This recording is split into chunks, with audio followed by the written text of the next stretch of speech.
So, guys, we're live. Live. So, we're gonna be talking about um Roman. What's called? We're gonna be talking about Roman connection with Vladimir Putin, the Russian president. We're also gonna be talking about Chelsea's Carabao Cup review with Liverpool on Sunday. Like the vid, subscribe, like the vid, subscribe, like the vid, subscribe, like the vid, subscribe. Does it change the focus of the players going into Sunday's match? We're going to talk about it also with formations going into the matches. What kind of formation can we use to make much better back three or back four? So we're right. Let's go.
Yeah, hello, how you guys doing? I hope you guys are doing fine. Like the video, subscribe, like the video, subscribe, like the video, subscribe. So we're gonna be talking about Chelsea's Carabao Cup final preview. We're also gonna be talking. Firstly, we're gonna be talking about Roman's the Ukraine versus Russia's invasion going on, war invasion. Because Roman Abrahimovich is the owner. And how does it affect Chelsea going forward in terms of player buys, the connection, the US and everything? How does it affect Chelsea mentally and psychologically? Like the vid, subscribe, like the vid, subscribe, like the vid, subscribe. So let's go. Let me try to pull out the pictures here. Hold on.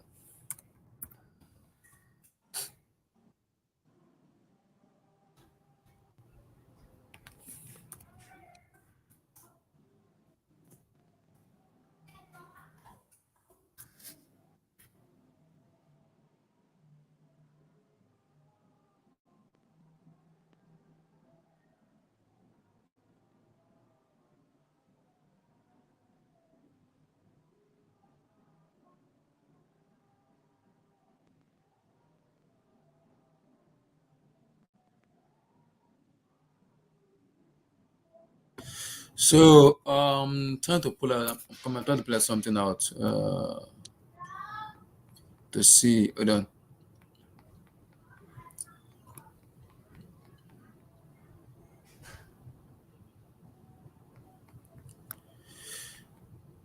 So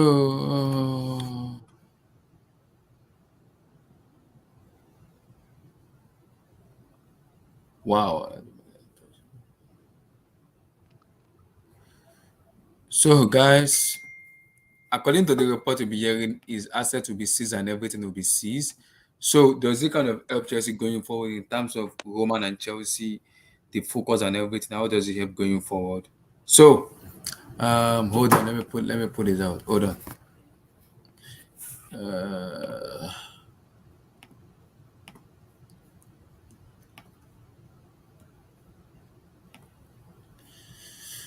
So guys, his yacht and everything will be seized from him.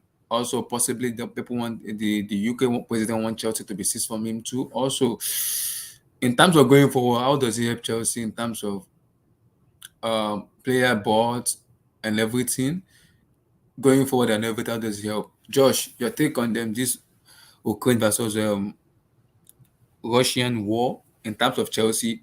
How does it help going forward? The players recruitment and everything. How does it help? Now, obviously, this is way bigger than way bigger than football. It's a global matter, so can't deny it will have an effect on all players. Not just Chelsea players, but in terms of specifically with Chelsea, obviously they will listen to rumors hearing that Roman has, let's say, links with Putin, Mm-hmm. etc., etc. Mm-hmm. Personally, it shouldn't. Me personally, this is me personally. I wouldn't be affected with that at all. In terms of You knowing would? if the owner of a club that I'm contracted to, they're not like, is this a contract with Chelsea? That's it. The owner of a club that I'm contracted to has links with Putin. Okay, cool. Like, Putin, like I don't know. I don't. Me personally, yeah. Obviously, Mm-hmm. everyone has their own political views and everything, but the way the West is making it seem as if Putin is Hitler. No, he's not Hitler. He hasn't got the same he hasn't got the same ideologies of Hitler. Mm-hmm. He's just protecting like the whole sovereignty and how basically Russia operate. Like we all know. Well, I studied a lot of this in Mm-hmm. school, but we all know the history between Russia and the West, Yeah. including the Cold War and everything, and how that's impacted the world today, especially Africa. But I mean, let's not go into that. Like what Putin is doing is makes sense from his point of view or from Russia's point of view. Like you can't deny from a Russian that what he's doing is to basically protect what they have and what Mm-hmm. they believe in. This is what they believe in. Cool. Yeah. So for the UK to try and sanction Roman for having links with Putin is nonsensical and it's hypocritical. It's highly hypocritical because one, they knew about this before. Yeah, in 2019 or 9 or whatever. Mm-hmm. Even before that, fam, even when he came into even when he came into Chelsea back in 2004, three Mm-hmm. or four, one of those, they knew he had links with because Putin came in power around that time as well. Yeah. They knew like throughout that whole period that he's had like some dodgy They didn't do, dealings. but they didn't do anything about it. Didn't do anything because of the money and the money he's bringing in. Mm-hmm. But now this is happening um and it is threatening, let's say, the UK's image of like we are all one in all of that and NATO and everything. They want to act now like they're being seriously hypocritical.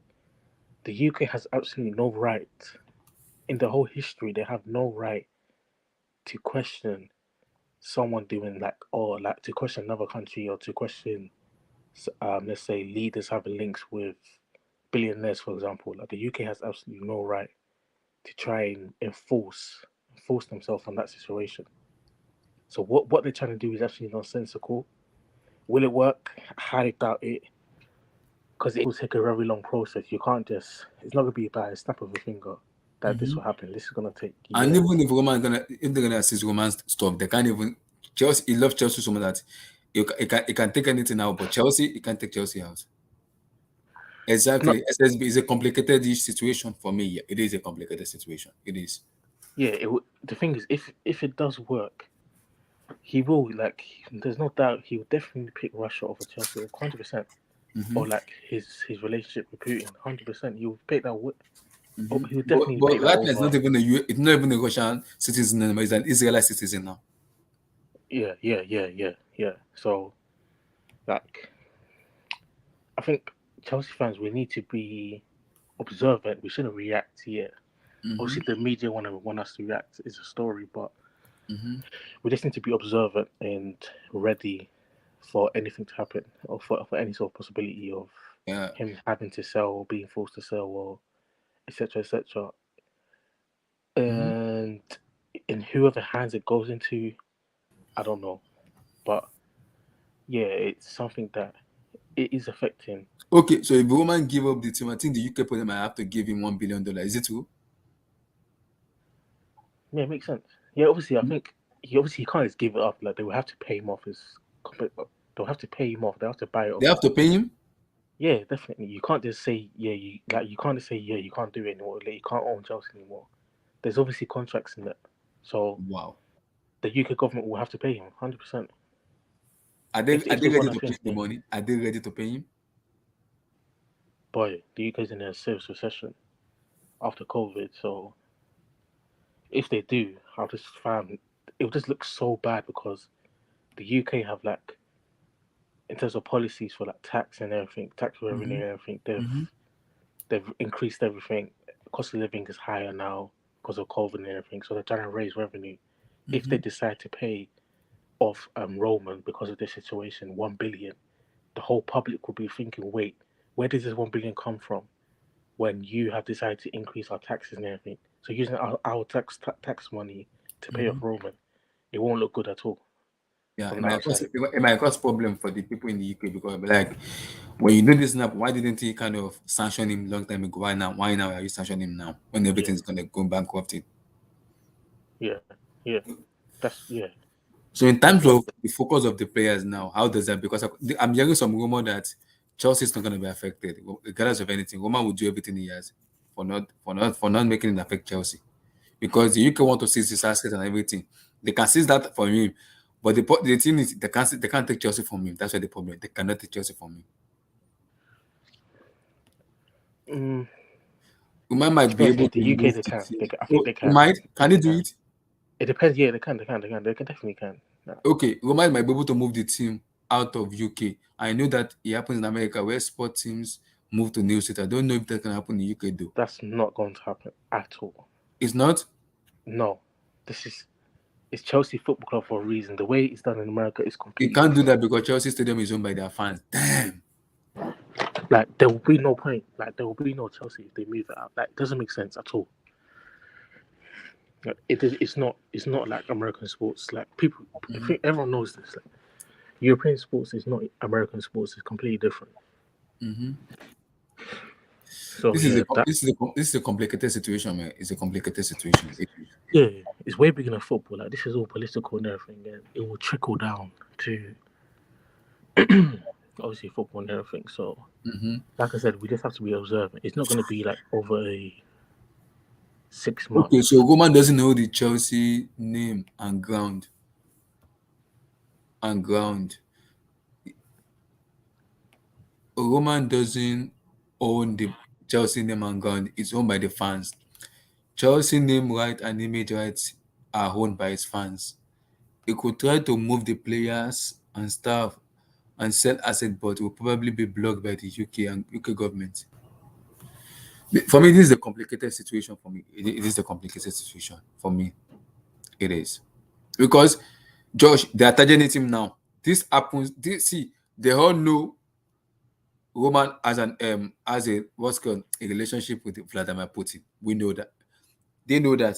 Why didn't they sanction him those years? Why now? Why now? It's obviously the pressure from look.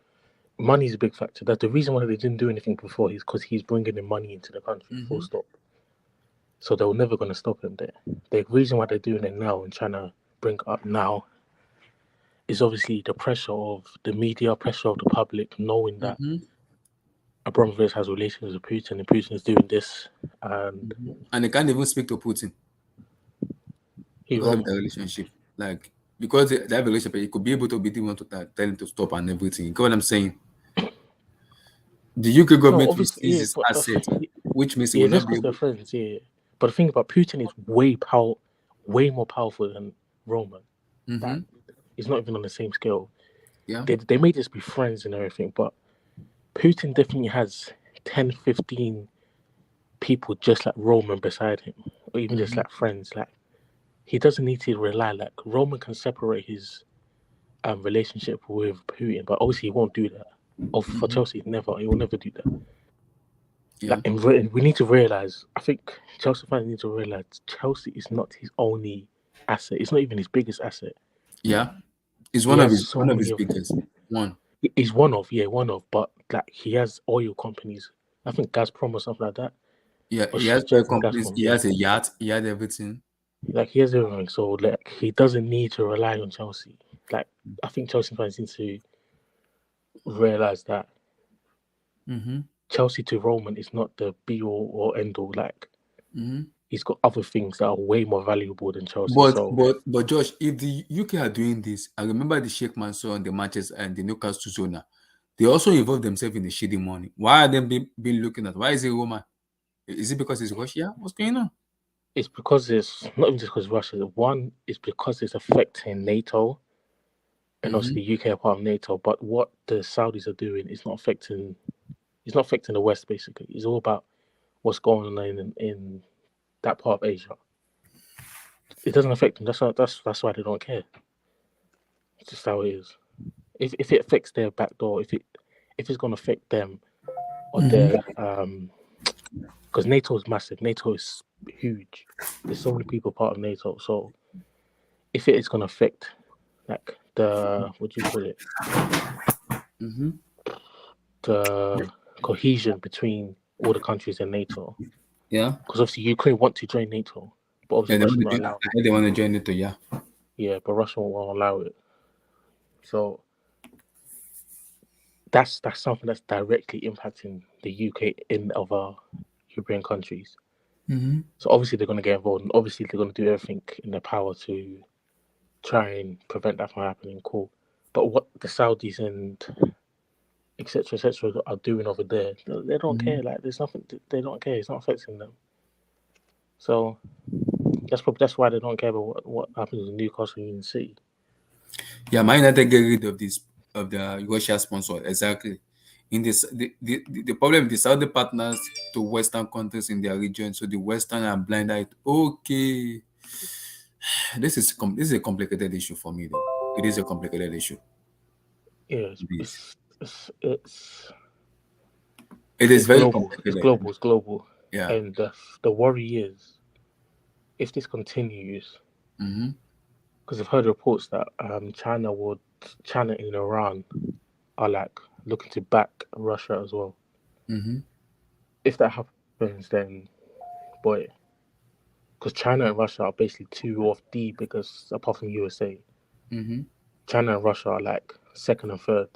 Like, Yeah, because Russia, US are United States are turning a blind eye to it. They're not even responding. They're just keeping their mouth shut. they've put some sanctions on Russia, but it's like, boy, like sanctions are not going to do much to Russia. They know that they can't really do much to Russia. They can just try and discourage them. In terms of war, like I think for me personally, yeah, what they should do is not something to do with warfare or anything like violence. What you can hurt Russia is by destroying the economy by basically cutting complete links with Russia in terms of trade, even the global stock exchange, everything. Like Then it completely will make them cripple the stop the economy. war. It will make them stop the war and everything. Yeah, like it will cripple them, and then they won't be able to fund for like all of this. But obviously, they're still hugely powerful and hugely influential. So it will take a very long time for that to happen. But it's not gonna like what's not gonna work is going to war, like physical war With Russia, with Russia. Yeah, you it's cannot not gonna win. You work. cannot win. You cannot win them. Yeah, so they have to use a different method of just crippling either the economy, crippling the morale of the people is another big thing that they can do. Because there are obviously there's protests in Russia of like against war and everything. So that's definitely a method that they can use. Like try and get the people to turn against Putin and everything. But obviously that's gonna be difficult. They're scared of Putin. With how can this be fixed now? How can it be fixed? It's gonna take years. It's gonna take years. It's been Yeah. going on for years. It's been going on for a long time. It's not going to be over this year at all. No way, no. Like Sanction won't these things affect take Russia time. as much as you think. China is backing Russia, and Russia thought everything though. Wow.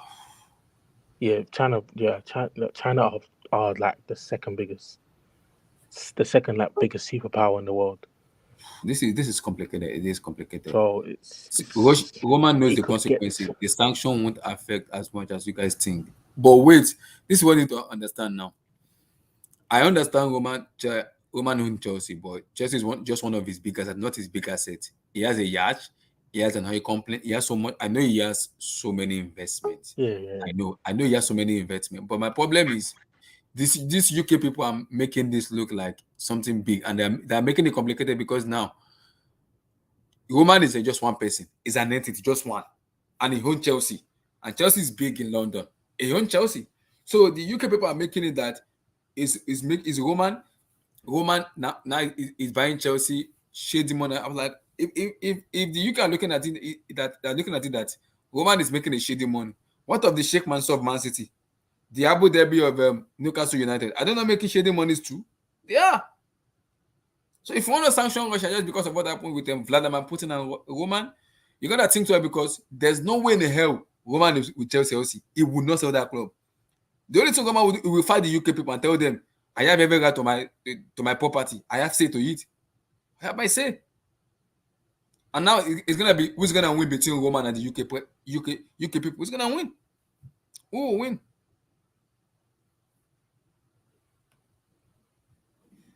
I talk your take on this Roman and Vladimir Putin and the Russia Ukraine stuff.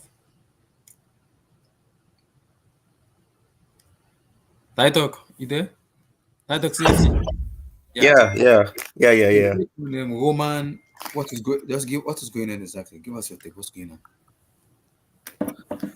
Yeah, yeah. I don't know, man. Obviously, you're hearing people saying that he shouldn't be allowed to be the owner because he's affiliated with with the Russian president and of type of nonsense. But I mean, I I think there was this court case where he had won to say that he isn't associated with him in the way that they think he is. I'm not sure if that Yeah, really yeah. proves that he isn't, but I mean he won the case. Okay. But He won the case, right? Roman won the case. yeah. So I think if it comes to I don't want to see it, but I mean if it happens, I don't think it would be difficult to find a owner that would actually care about the club as he But the does. problem, Maybe he won't be. Maybe they won't invest as much as he has. But but I talk. People are saying the UK people have to pay Roman because that if Roman has to leave Chelsea, they have to pay him money. yeah, Is it yeah. true? Oh, I've heard of that. I'm not sure of But the full how dynamics. see where would the UK people have something like 1 billion something to pay Roman, even if only Chelsea? That's not possible. This is COVID. I mean, COVID era already. Where did they have that money to pay him? Where? That is stupid money to pay to one Hmm. person, not even a group. One person, one. Just one. Just one. Hmm. It it's a whole situation. It will people say it won't affect Chelsea, but if you have to pay him, they're gonna have a huge problem when it comes down to the finance. But I mean, I'm getting in another owner. Oh, government have billions. They need proof though. That's what the problem is. They need proof. You can't just come into the court and say they need to supplement Chelsea. There have to be a proof. Where is the proof? Because Yeah. if you are calling somebody is guilty, you have to prove that he's guilty. You Mm. have to find the proof and tell me this is the reason of proof. And then the decision will be made. You can't just go to a court and say they need to seize his assets, take Chelsea from me. People are like, are you guys stupid? Where is the proof? If one of it's his assets, where is it? Because Roman will tell them, I have proof of not putting myself together with Plotin. And once Roman brings the proof out, what did the UK president want to do? They won't be able to do anything anymore because they'll look stupid in front of the court. They look very stupid. They'll be like, now he's winning against Sugar. What do you guys want to say? Nothing. Nothing. They have to have a proof. Regardless of the money, they have to have a proof though. But if you can't have a proof against Roman, you can't win him because he has a Mm. lawyer. Yeah. Who's gonna stand again? Who's gonna stand behind him? He has a lawyer. Yeah. And I mean, no one can actually know for sure. I'm not saying that he's involved, but no one can know for sure if he has any part to play. I know he does, but you cannot know. Mm-hmm. You can't know entirely if it's a case where he has some involvement. I like I said, I don't think he is, Mm-hmm. but there's always a possibility. It's not impossible that he has some involvement, but I don't think he is. And I mean, like you said, if they can't prove that he's involved, then they don't have a case because you need at least some level of evidence to say that he he's working for them. He's like a spy, like they like the media is saying. They're seeing him as a spy, and that's why he came when he did to own a club, be undercover, and then converse with the Russian president, because conveniently, I think why a lot of people think that he is involved is I don't remember the year, but I think it's a case where Putin was I think he became the prime minister once again in 2003, and then after that he left, and then after that he became the president. So people think that that's a weird coincidence, because at that similar time, maybe 1 year after, so people say that it's a plan, and it's the World War III in making and things like that. So I think people look at it from that conspiracy, from those theories, and use those conspiracy theories to say that he's involved, because conveniently after this happened, you have a Russian who wants to come in, own a club in the UK, and he wants to use that as a what's the word, like the front of his plans, to use as a disguise. But I don't think he'll. I don't think he is. According to United Thing, Roman is a Russian oligarch who has his own power after the Soviet Union fell. The Russian oligarch that didn't. Yeah, that's the history. That's so Putin controls this Russian oligarch like Roman. So Roman too has power. Wow. So Roman too has power. Roman is a. That's the history behind it. They said it in a precise way as well.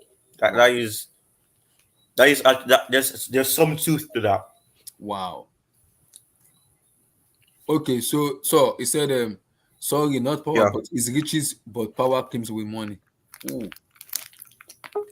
Wow, this is for me. This is a complicated matter, man. This is from what I read, Roman was close to other people who were in Russian government before, specifically the person before Putin. Yeah. So that doesn't mean it's closer to Putin, but it's very closer to people who are very close to Putin before Putin was hired. Yeah, but that's why the word is being used, affiliated with him. Yeah. For me, this is a complicated issue because I don't know how to put this word, man. Because what the UK people are doing now, for me right now, is being stupid, because they are doing stupid stuff. You are sanctioning someone without a proof. That doesn't work in the era of social media we are now. If someone is a thief, you have to catch him here and prove it. The problem is, though, Abdullah, anybody who knows British politics, if you just stand back and you're doing nothing, it looks a lot worse than doing something. At the end of the day, that's how Britain works. All this has happened with Ukraine and everything. Mad love, solidarity, and respect to all Ukrainians watching and stuff with what's happening and stuff. But when you do look at it in terms of the football matter with Abrahimovich, where it's hard to put into context, because he's well known with the British Home Office, because he's not been able to live in the UK. Yeah. All he's been able to have is a visa so he can attend the stadium games over the last 5 years. And more recently, in the last 2 years, he's been refused due to COVID and the COVID sanctioning laws. And now there's all this with the Russian, invasion and everything that's happening. And he's been sanctioned. And like you've just said there about why is he being sanctioned and things like that. This is what I call about political pressure. Countries and nations who have major protests and stuff against their governments to act on things. Tom, according to the Wikipedia, Roman is the primary owner of the private investment company Millhouse LLC, and it is best known outside Russia as the owner of Chelsea. So, how is he affiliated to Vladimir Putin now? Because right, he's affiliated to Vladimir Putin because he is one of the oligarchs who formulated. When the Russian government was formulated with Vladimir Putin, he was one of the oligarchs who forwarded Vladimir Putin to be the next president of Russia. He was one of the major, because you have billionaires, don't you, at football clubs? Yeah. they all put in their say of who should be the next manager. It's basically the same thing. 5 Russian oligarchs got together around a meeting table and said, "Who do we want to run the presidency of the country?" Because A, it's got to be somebody who's going to help us financially because we're businessmen. B, it's got to be somebody the public are going to take liking to. And C, it's got to be somebody who has the authority and the dictatorship to run this. I think I don't know if it's the biggest or the second biggest nation in the world. I think they're the biggest in Russia by land. So when you put it all into context, and Vladimir Putin was one of the people who was put forward, amongst another name that I can't remember, it was years ago anyway. And Abramovich was one of the people who signed off on it and voted for Vladimir Putin to get into power. That's how it works anyway, with the politics side of it.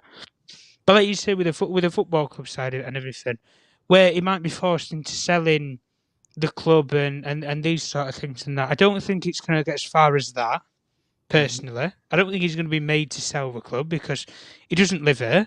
He just funds it. Yeah. And the football club is not. Let me put it like Chelsea Football Club is not funding the war that's happening in Ukraine.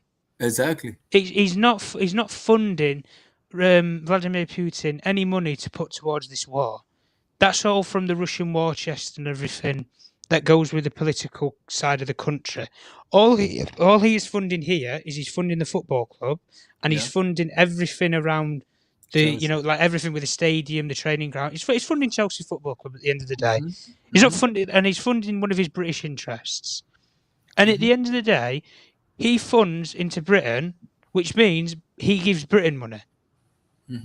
But you're basically expelling him from the country and everything else, and he can't come to the country and blah blah blah. Well, it doesn't make a difference. He's not come to the country in the last 2 years, I think. Yeah, in the last I think the last time he came was, I think it were at the beginning of the last COVID, time, wasn't the it? last time won the Premier League title under Antonio Conte. That was the last Well, time. Conte then, yeah, it must have. That's but this is the thing. This is years ago now, and Yeah, that was even before COVID and everything had impacted, the world and sport in particular. But like you say, with all this, with the invasion and everything, I mean, it's not a good look for Abramovich. You've got to put it like that. He's one of the people who voted for the dictator, who's obviously, putting these plans in stone to invade a country and everything, and in a way, many people use the word, commit war crimes and stuff like that. But at the end of the day, I mean, it's hard to put into words what should happen here. He shouldn't be forced to do anything, Abramovich, really, because he funds the football club and he funds the British economy. So, in him personally, as a person, he's not doing a lot. He's not the person who's funding the war or anything like that. He's just a businessman who put forward Vladimir Putin's name to say, this thing out. But Chelsea fans, I think you as a football club, Abdullah, I think you as fans, owe this man a lot because he's done a lot in the last 10 years. Yeah, we owe him so much. We owe him so much. To transform your club, and it's not just about money; it's about the way he's run the club, the sort of people he's appointed. His ambition. Ambition, that's the word. Yeah, ambition. And this is the thing.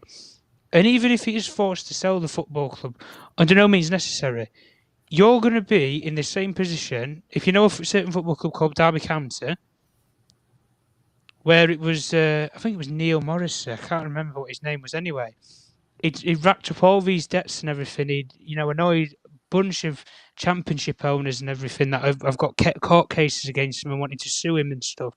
But they're suing the football club instead. And then they're in this liquidation and they're in administration where they don't have an owner. The bottom of the league, they're getting points deductions, everything. This is what will happen to Chelsea Football Club, because if Abramovich is forced to sell, you will have a buyer there. It might be America, it might be Qatar, it could be anywhere, Japan, it could be absolutely anywhere. But at the end of the day, somebody will want to buy your football club, but it's not going to be, a week and the deal's going to be wrapped up and done. This will be months. Because this is what I mean. You saw how it was with the Newcastle takeover. Yeah. And that's not. It's got nothing to do with race or political agenda against Saudi Arabia or anything. That was based on the simple fact of you were a owner who was coming out of Europe. You're not involved in Europe at all. and you want to take over a football club that is in Europe or associated with Europe, which would be in the UK. That's the reason why it takes so long.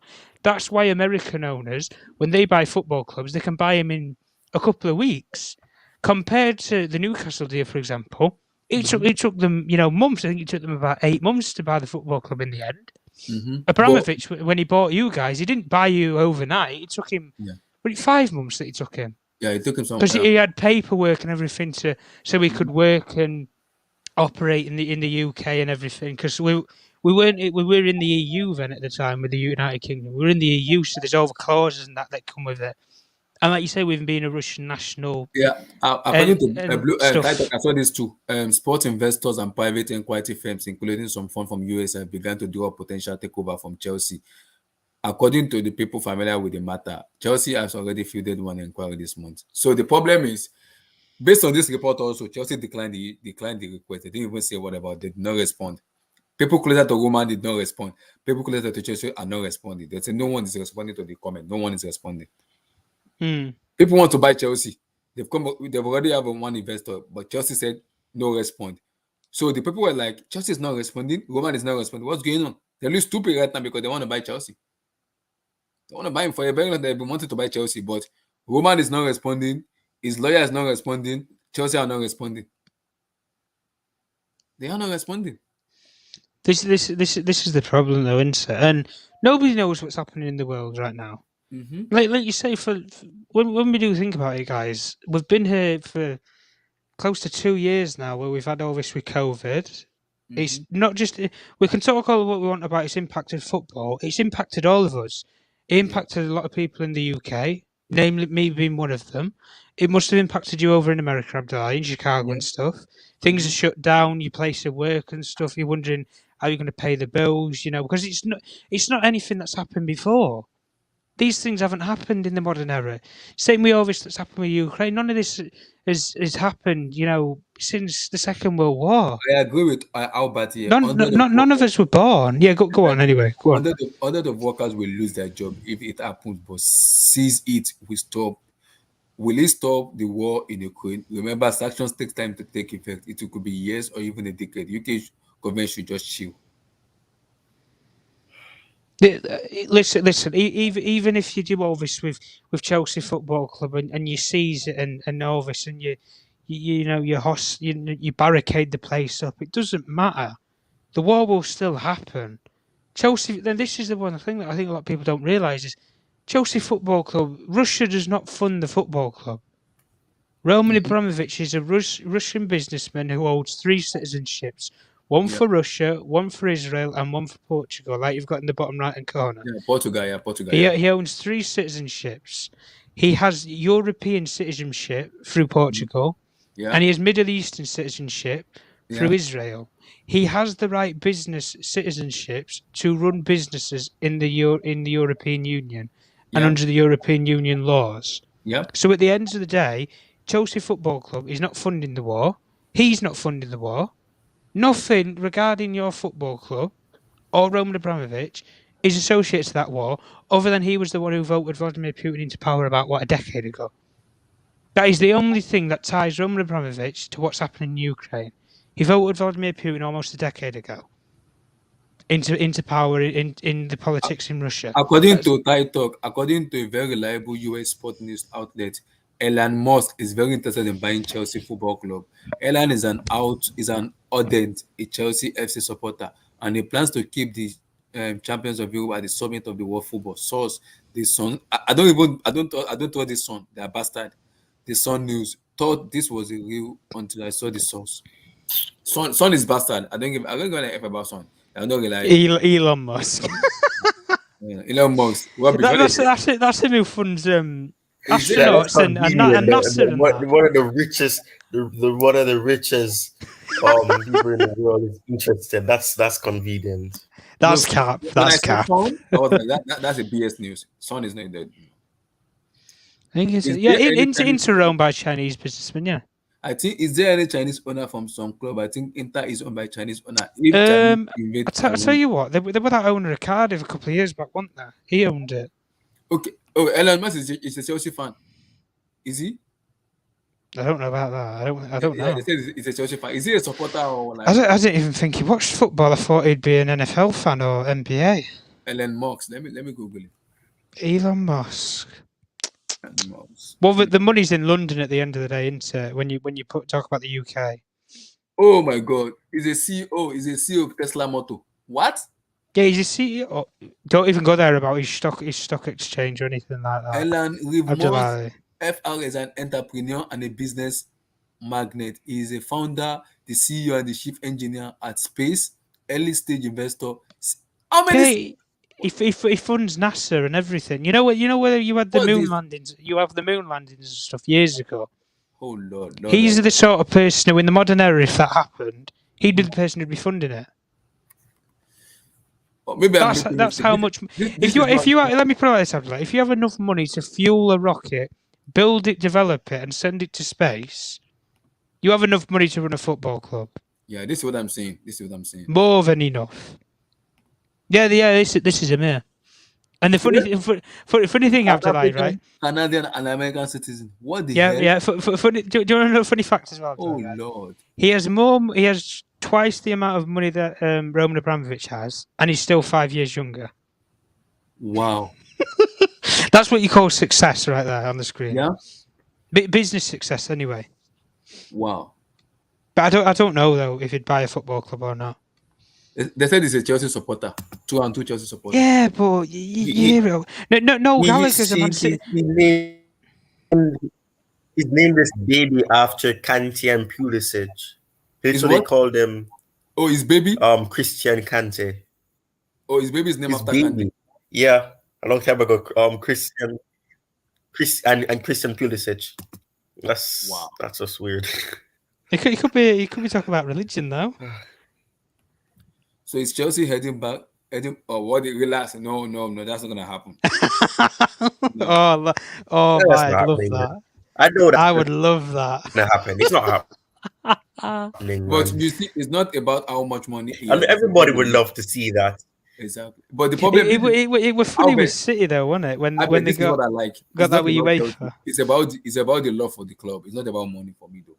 Yeah, it's not about money because you can any owner who buys a football club has got money. Put it that way, but it depends if it's the right sort of thing.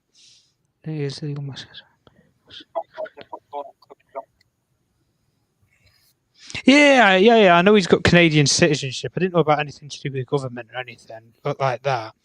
But at the end of the day, people can get money from anywhere. It doesn't matter. Mm-hmm. You know, like you say, if they have a fee to buy the football club, they'll have people who invest in stuff, and like you say, Abramovich will have people who invest in Chelsea that nobody knows about. Yeah. But they're a supporter of the club, and they have a 2% share in the club, and so they'll make a couple of million a year or something from annual revenues or something. That's all it'll be. It won't be anything major. Like with Elon Musk, for example, if hypothetically he buys Chelsea Football Club, he'll fund you for a couple of years and everything. Mm-hmm. But the problem with Elon Musk is... Well, sustainability. I call it sustainability because... Yeah, this is what I mean, sustainability. And does he have the sustainability to run all these other businesses? But because... That's the point there. Roman loves Chelsea. This is the thing. Roman loves Chelsea, but if Elon Musk bought the football club, he loves his NASA project. He loves the space project that he's built and everything for the last decade and so. Mm-hmm. All the other projects where he's CEO of this company and that company, like you've already outlined, Abdullah. If he then buys Chelsea Football Club, is Chelsea going to be his priority? Exactly, because this is the thing. He's got all the money in the world, but it doesn't matter. It depends on the priorities. Does he have the ambition to win trophies?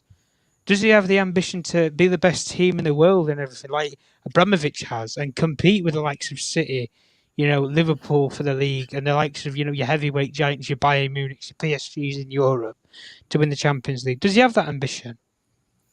Because the man's a serial businessman, he's a billionaire at the end of the day. Mm-hmm. So, but, buying a football club isn't going to make him any more wealthier than he already is. Yeah.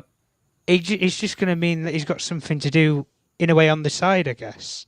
Yeah, just invest money and be a supporter, be a competitor in the league. the problem is Roman own Chelsea, but the issue with it is, apart from Chelsea, Roman have different business already that is making him money, that is giving Yeah, him more. yeah. Every owner does though, Abdullah. Every owner has other businesses. Because they're progressive, they're ambitious in business and finance and stuff. They're not just going to buy one thing. Like you say, Kroenke, for example, he's got the LA Rams and stuff, and he's got Arsenal, Man United. I know the same thing with the Glazers. They've got Man United, they've got the Buccaneers. They wanted to buy an Indian cricket team for the IDO, and it didn't happen. You guys at Chelsea, Abramovich has got all these finance companies. I think he owns a bank or something in Russia as well. And it obviously owns your football club as well. There's, say the Newcastle owners as well, the Takeover Consortium. They have major businesses in the Middle East and stuff, in Dubai and, far east. Same with Qatar, with PSG and stuff. They've got the oil companies and stuff as well. As much as people say oil money and stuff, Because they're Tom, successful in it though. I remember very well because Roman I think it was like 2019, I'm not sure, 2020. Roman was planning to build a new stadium in London, but I think because he doesn't have a citizen of UK citizen, they didn't give That's the funny thing because Daniel because Levy. he said he wanted to build a stadium just like Tottenham, where he's gonna have more fans. Yeah. They That's didn't the allow him just because of his connection with Russia. Sorry. No, it would be his connection with Russia. It's just that he didn't get the business plans because he's not got citizenship. Yeah. Why do you think Daniel Levy got away with building nearly £1 billion stadium? He's got British citizenship. Boy. That takes the weight. Exactly, because I'm wondering that it doesn't take.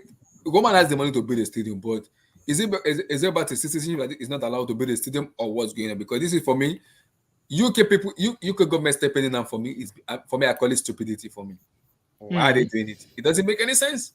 Make money though. That's the reason why. Builds the brand, builds the business. Wait, what brand are they building? What brand are they? Because for me, it doesn't make any sense. Because they've got the best sports stadium in the world. That's the title. They've got XYZ amount of seats. They've got their own brewery and the Amazon documentary and everything. That was the prime example. The Amazon documentary showed everything about the stadium and the new training ground and stuff. They will look stupid. You know what they're going to look stupid? Because Roman apart from him being the owner of Chelsea, he has people around him. He has lawyers. He has people who can back him up with sufficient documents that he can go against the UK president and make them look very stupid. So we have prime minister, not president. But go on.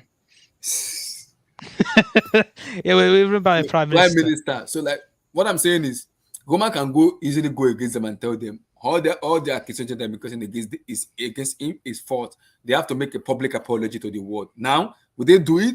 Because Roman will tell them he's justified because he's right. Everything that he's done, he's right. And Roman no, there won't be any of this public apology nonsense or anything like that. They've got far bigger things to worry about. Exactly. Like with these sanctions why and that. People coming out and saying this because it's like a false accusation for me where I'm looking at it right now. Because Roman is not talking. It's only people that are his lawyer that is talking. It's his lawyer that is talking. He doesn't need to talk though. When you've got money and stuff, people talk for you at the end of the day. Yeah, I know. That's what I'm saying. The UK people are looking very stupid now because what they are doing is you are putting Roman into shady decision where you need him to make a decision he doesn't want to make.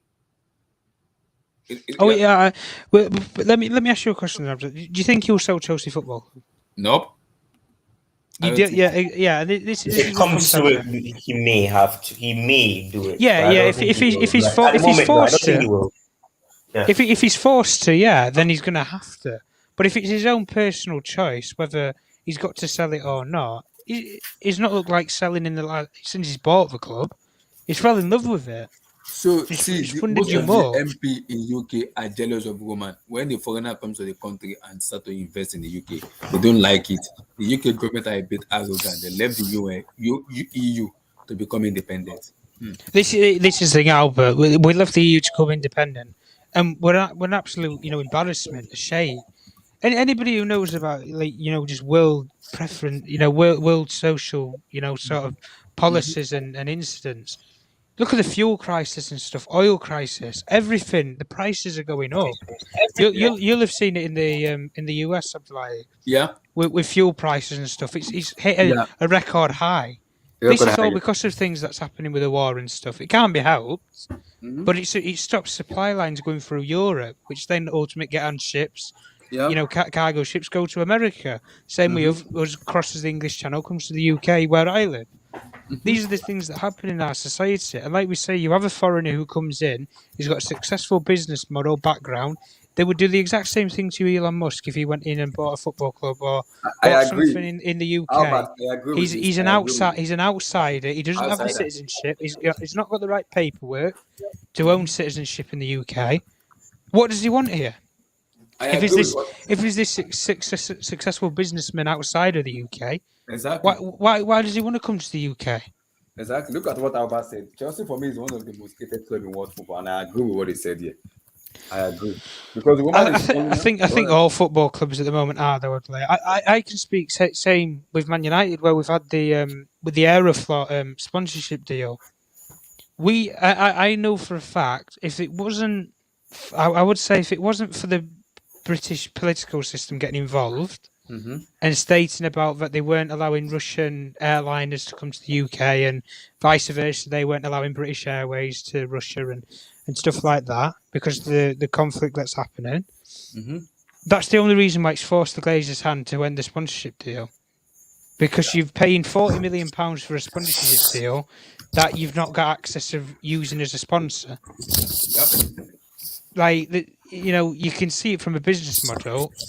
And after all this conflict, if anybody watches the stock exchanges, for example, in New York or whatever, the price of Aeroflot in shares shot down as soon as they started with Ukraine at 7 a.m. Well, it would have been, what, Thursday morning? Yeah, Thursday morning. Yeah. Thursday morning. As soon as it started Thursday morning, the whole stock exchange for Aeroflot took a massive dive. Yeah. And they've not recovered since.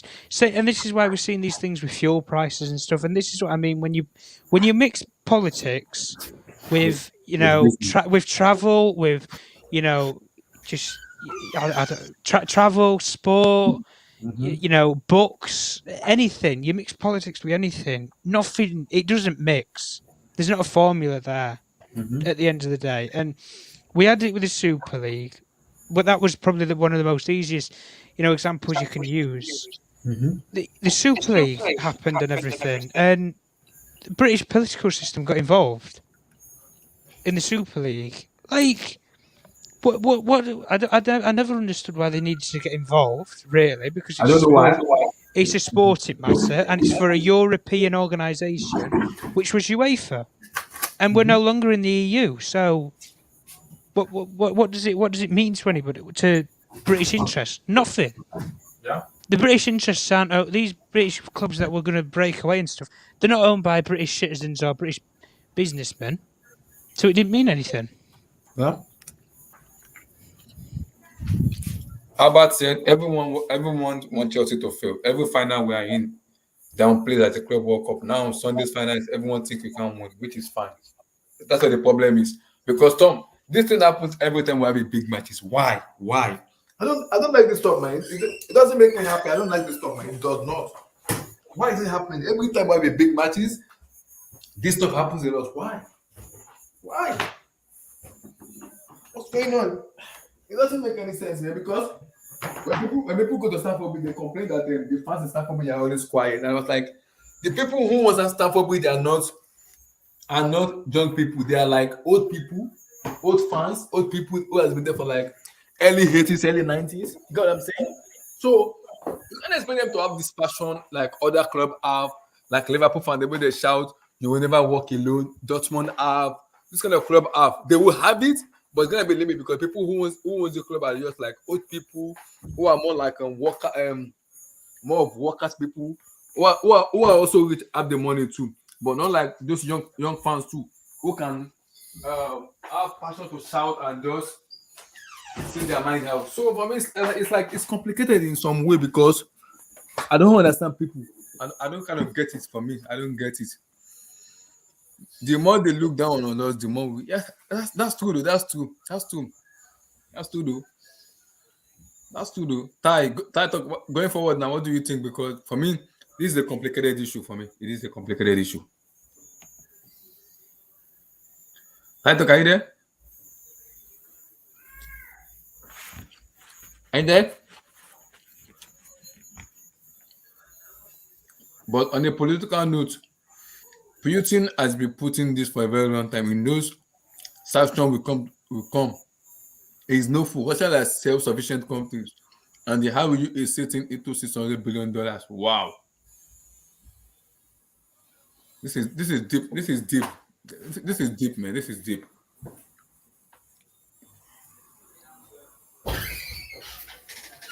No more Siberia like you always say. Like I don't know, Bernard. It's just being messed up, man. Ty, are you there? Yeah. Like, what is the way forward now? Because this is kind of why is this happening every time we have a big match? We maybe look at I was about to say that it's if it's not Lukaku thinking that he's a foreign body in the team, it's this. And conveniently, it's right after Roman has won everything possible as a club owner in the UK, and conveniently when he's planning to make changes to the board when it comes on to getting a sporting director and things like that. It's just something. It is Chelsea have horrible luck when it comes on to trying to build consistent success. Yeah. It's just some unfortunate thing that continuously hits the club at the wrong time. Because do you listen to what Tuchel said? Because Tuchel said it's exactly like that. Yeah, I didn't listen to it. I read what he said apparently from Guardian about it's paraphrasing obviously, that it's wavering on the minds of the club because of the uncertainty. It's all they can think about, and it can't really be anticipative of the final. I don't know, man. It doesn't sound like something Tuchel would say, but I don't know. Because the problem is now is just I'm not talking. Just said they're not gonna say any word about it. Yeah, but it would be contradictory because there's reports, even on the reports about like what I said about what Bloomberg was saying about sports investors and things like that. If you check it out, no representative of Chelsea wanted to speak, so it would be pretty weird that the head coach is going to be speaking and he has less power than those representatives. So it's pretty weird. I don't know. The media. I don't know. Sometimes the media say things, and I always find it weird as to where they get these statements from. If he's not saying any, I didn't hear anything like that in his press conference. So obviously, I don't know. Unless he had some private things, I don't know. It's weird. The media twists and turns things and make things up sometimes. I wouldn't be surprised if it's like that, but it would be weird that no representative of Roman or any spokesman for him or spokesperson or to speak for Roman, the head coach is going to be making a statement or he's going to be talking to the media about it. That'll be weird. That's weird. That's weird. That's very weird, man. Very, very weird. Very, very weird, man. If like I don't is this all about 888? What is going on exactly?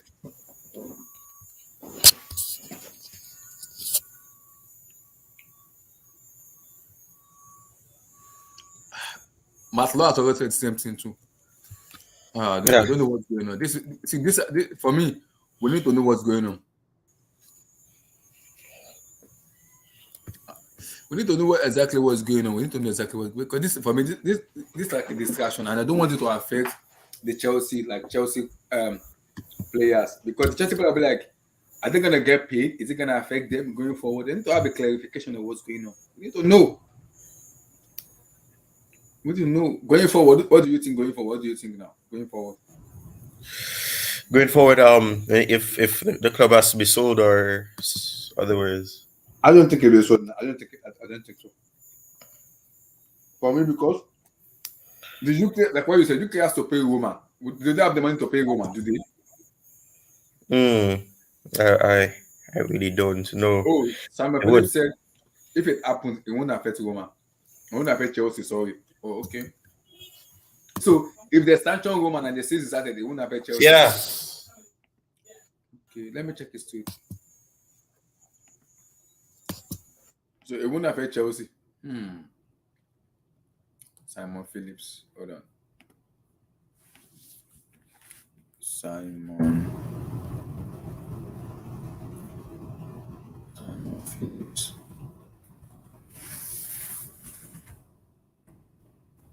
Let me see. How do you spell Simon Phillips? Simon. Okay.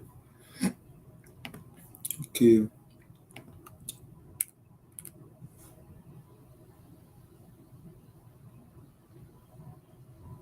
Okay. Simon Phillips. I have to find him on Twitter account. What's his Twitter account? I can't find him. But the problem, this is complicated, man. It's complicated. Hold on. Simon Phillips.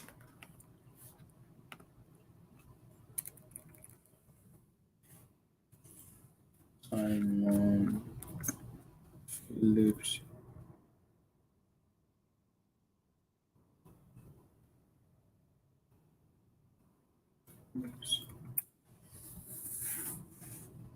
Okay, I've seen it. I've seen it. I've seen it. So this is what Simon Phillips said. Has been speared and sanctioned. Blah, blah, blah, blah.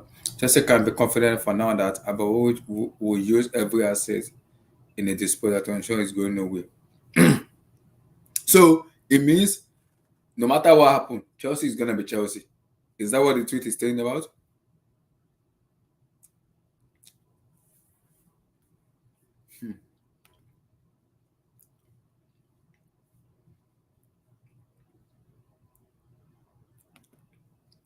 Simon, so yeah, I've seen it. I put it out already. So I don't know. Is it what the tweet is talking about? That no matter what happens, Chelsea is going nowhere. So because for me, this is a complicated matter for me. It is a complicated matter, and now that we have a big final on Sunday, this is happening. I don't like this one. I don't like this one. I don't.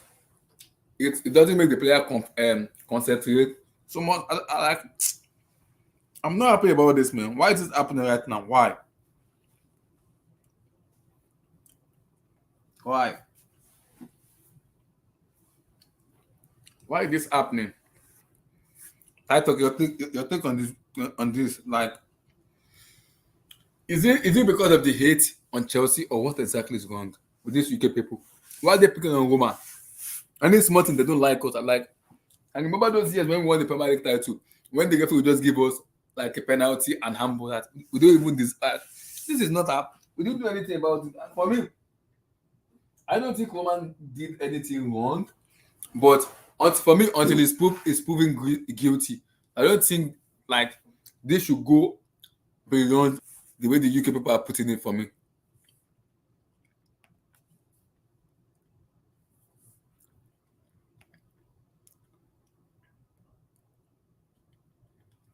Yeah, I know.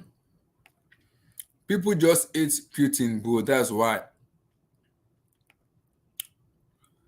Exactly. But my problem now is like this for me is annoying right now. It is very annoying. Okay. It is very annoying. For me, it is very, very annoying. I don't like this situation of things. It's very annoying for me. It is very annoying for me. It is. Academic top notch, we can generate money. I know. But the problem is, why are the UK people doing this?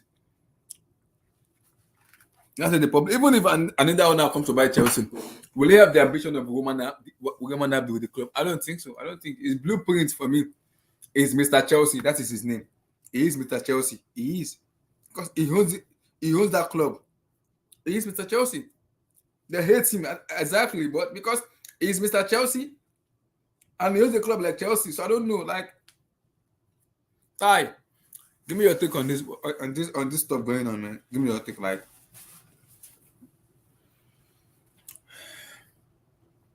Tatok, are you there?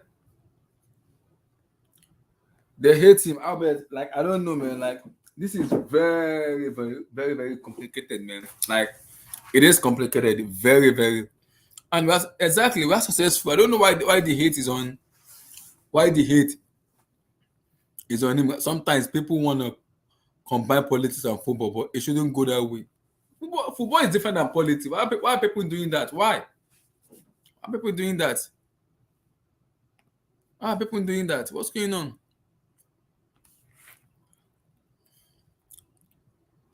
Why are people doing that? Like it doesn't make any sense for me. It's like it's freaking annoying right now.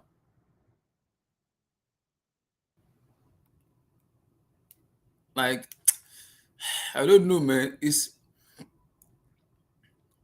annoying right now. I don't know. Like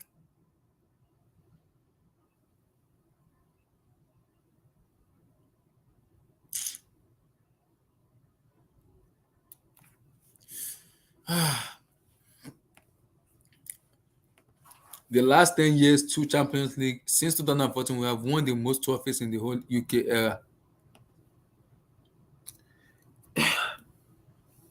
This is where the problem is. This is what the problem is. I know people want to hit on Abrahimovich, but this man is a businessman. He's a businessman.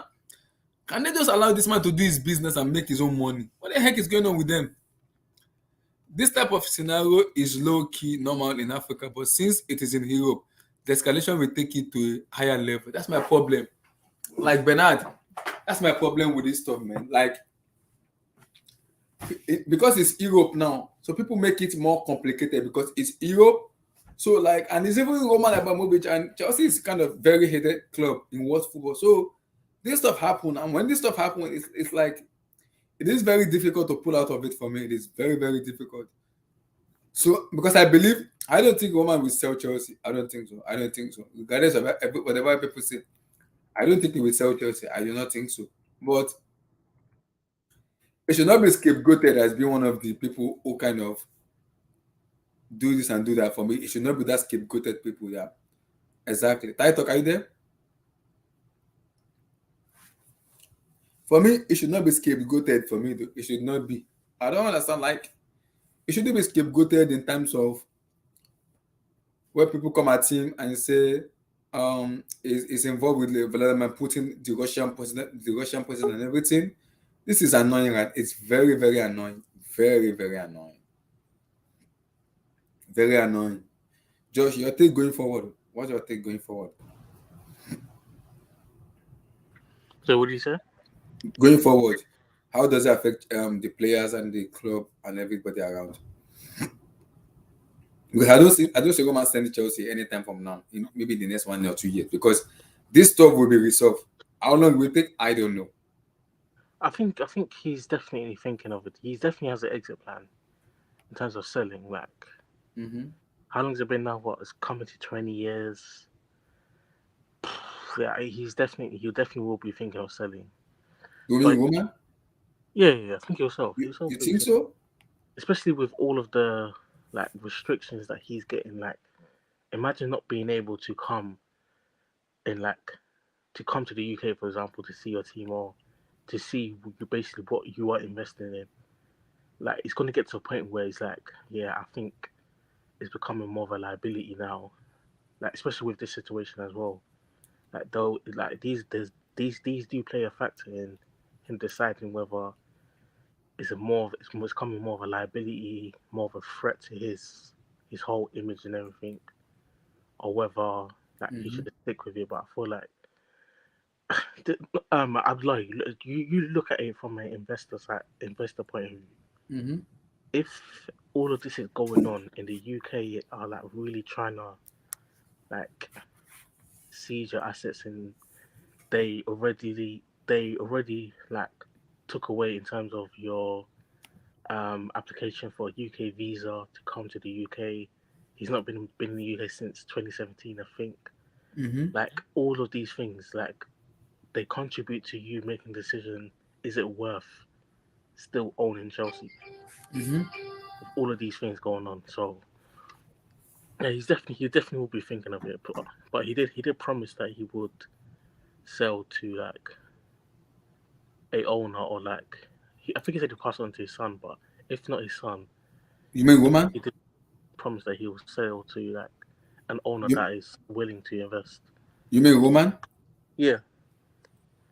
But the problem with the person, does the person have an ambition? Exactly, this is my problem. For the past 6 years, he hasn't been to the club. That's my problem. He has not. Yeah. The UK won't allow. They won't allow him to come to the UK. He has a Portugal visa. He has an Israeli and he has an. Obviously, yeah. But the UK and Russia are enemies. Like, there's no secret about it. So yeah, it's not going to be. I think Chelsea just need to plan. That's like, I've been saying this before, and people have not been like taking it serious. But I've been saying Chelsea need to plan for life after Roman. Mm-hmm. You need to plan for it because it is on the horizon. I believe it's on the horizon. Maybe the next couple of years, he'll be thinking that. The British has an history of being hypocrite. We are also winning things. That's the problem. We are winning things. That's the problem. That's where the hate is coming from. But Yeah. but George, the problem is even if one is also to an owner, he has to be someone who has an ambition, who wants to win. He doesn't have to. I don't believe he has to. Like, how would you know? Like, anyone can just sell to you. Oh, I'll do this for the club and all that. Mm-hmm. But when it comes to it, money's money. Mm-hmm. That's what the problem. Because the problem is all they are doing right now. All what the UK people are doing is they are doing everything, but there's no proof. There's no proof for me of saying he's guilty of this stuff. There's no proof. It just been said on court. But if you're saying this on court, you have to give the court a proof. You don't know what I'm saying? You have to give them proof to say this person is this person. Apparently there is proof, but obviously it's confidential. It won't be like disclosed to the public, but apparently So there is a proof. So. I mean, I'm talking about the UK people. Do they have any proof of him? Like, yeah. The UK government, like, they have spies and everything. Like, they know. Like, they definitely know. Like, they've known for a while. Like, they wouldn't bring this up if there wasn't like some sort of evidence. Like this conversation was brought up in Parliament. Like, it's not like something that's just a rumor going around. It's something that they're really discussing, like, within Parliament. So, wait, do you know what Parliament is? Nope. Parliament is like, for example, it's like not how in America the congressmen and they all come together to discuss about policies and etc. I think they do that in the Capitol. I don't know if they do that in the Capitol building, but in America. But Parliament is basically that is a equivalent to that in America. So yeah, it's been spoken about in the highest places in government. Mm-hmm. So yeah, it's something serious in terms of the players and the manager. Like, I think Tuchel said that. I think he said. I won't say he's worried. He said that it will impact us or something like that. But he said, I said it's concerned. It's very concerned. Yeah. So like, obviously, right now we don't know. So like I said, we've got to look and see. But it won't be anytime soon. I don't believe it'll be anytime soon. This might take years or maybe before they can do anything about this. Because Chelsea will keep winning regardless of what they want to do. They will keep winning. They will. Yeah. Chelsea will keep winning regardless of what they do. They will keep winning. Yeah, 100%. I heard American investors are interested, but they are waiting for clarity on the situation. Personally, I think it is in Roman interest to hold on to Chelsea because it's a massive safe investment for him in a time where his other business are at risk with Russian involvement. That's what the problem is. He can hold on to Chelsea as long as because he has the final say to it. He has the final say. Yeah. But Josh, going forward to Sunday, man, do you think it's gonna affect the players in terms of their mentality? No. Like, it shouldn't affect Chelsea players more than Liverpool players. Like, it's a global issue, but like, I don't think you should care that. Okay, Roman. Like, I don't think they care like that. Like, I wouldn't care. But in terms of everyone, like, every single player will probably be thinking, because this is a global matter, and people in both teams probably have friends or relatives or etc. that are in Ukraine or in Russia. So like, obviously they will be thinking about it, but I don't think it wouldn't have that much of an impact. I'll be real. Like, Ah, it's still a it's still a um EFL final in the UK in Wembley between Chelsea and Liverpool, two English clubs.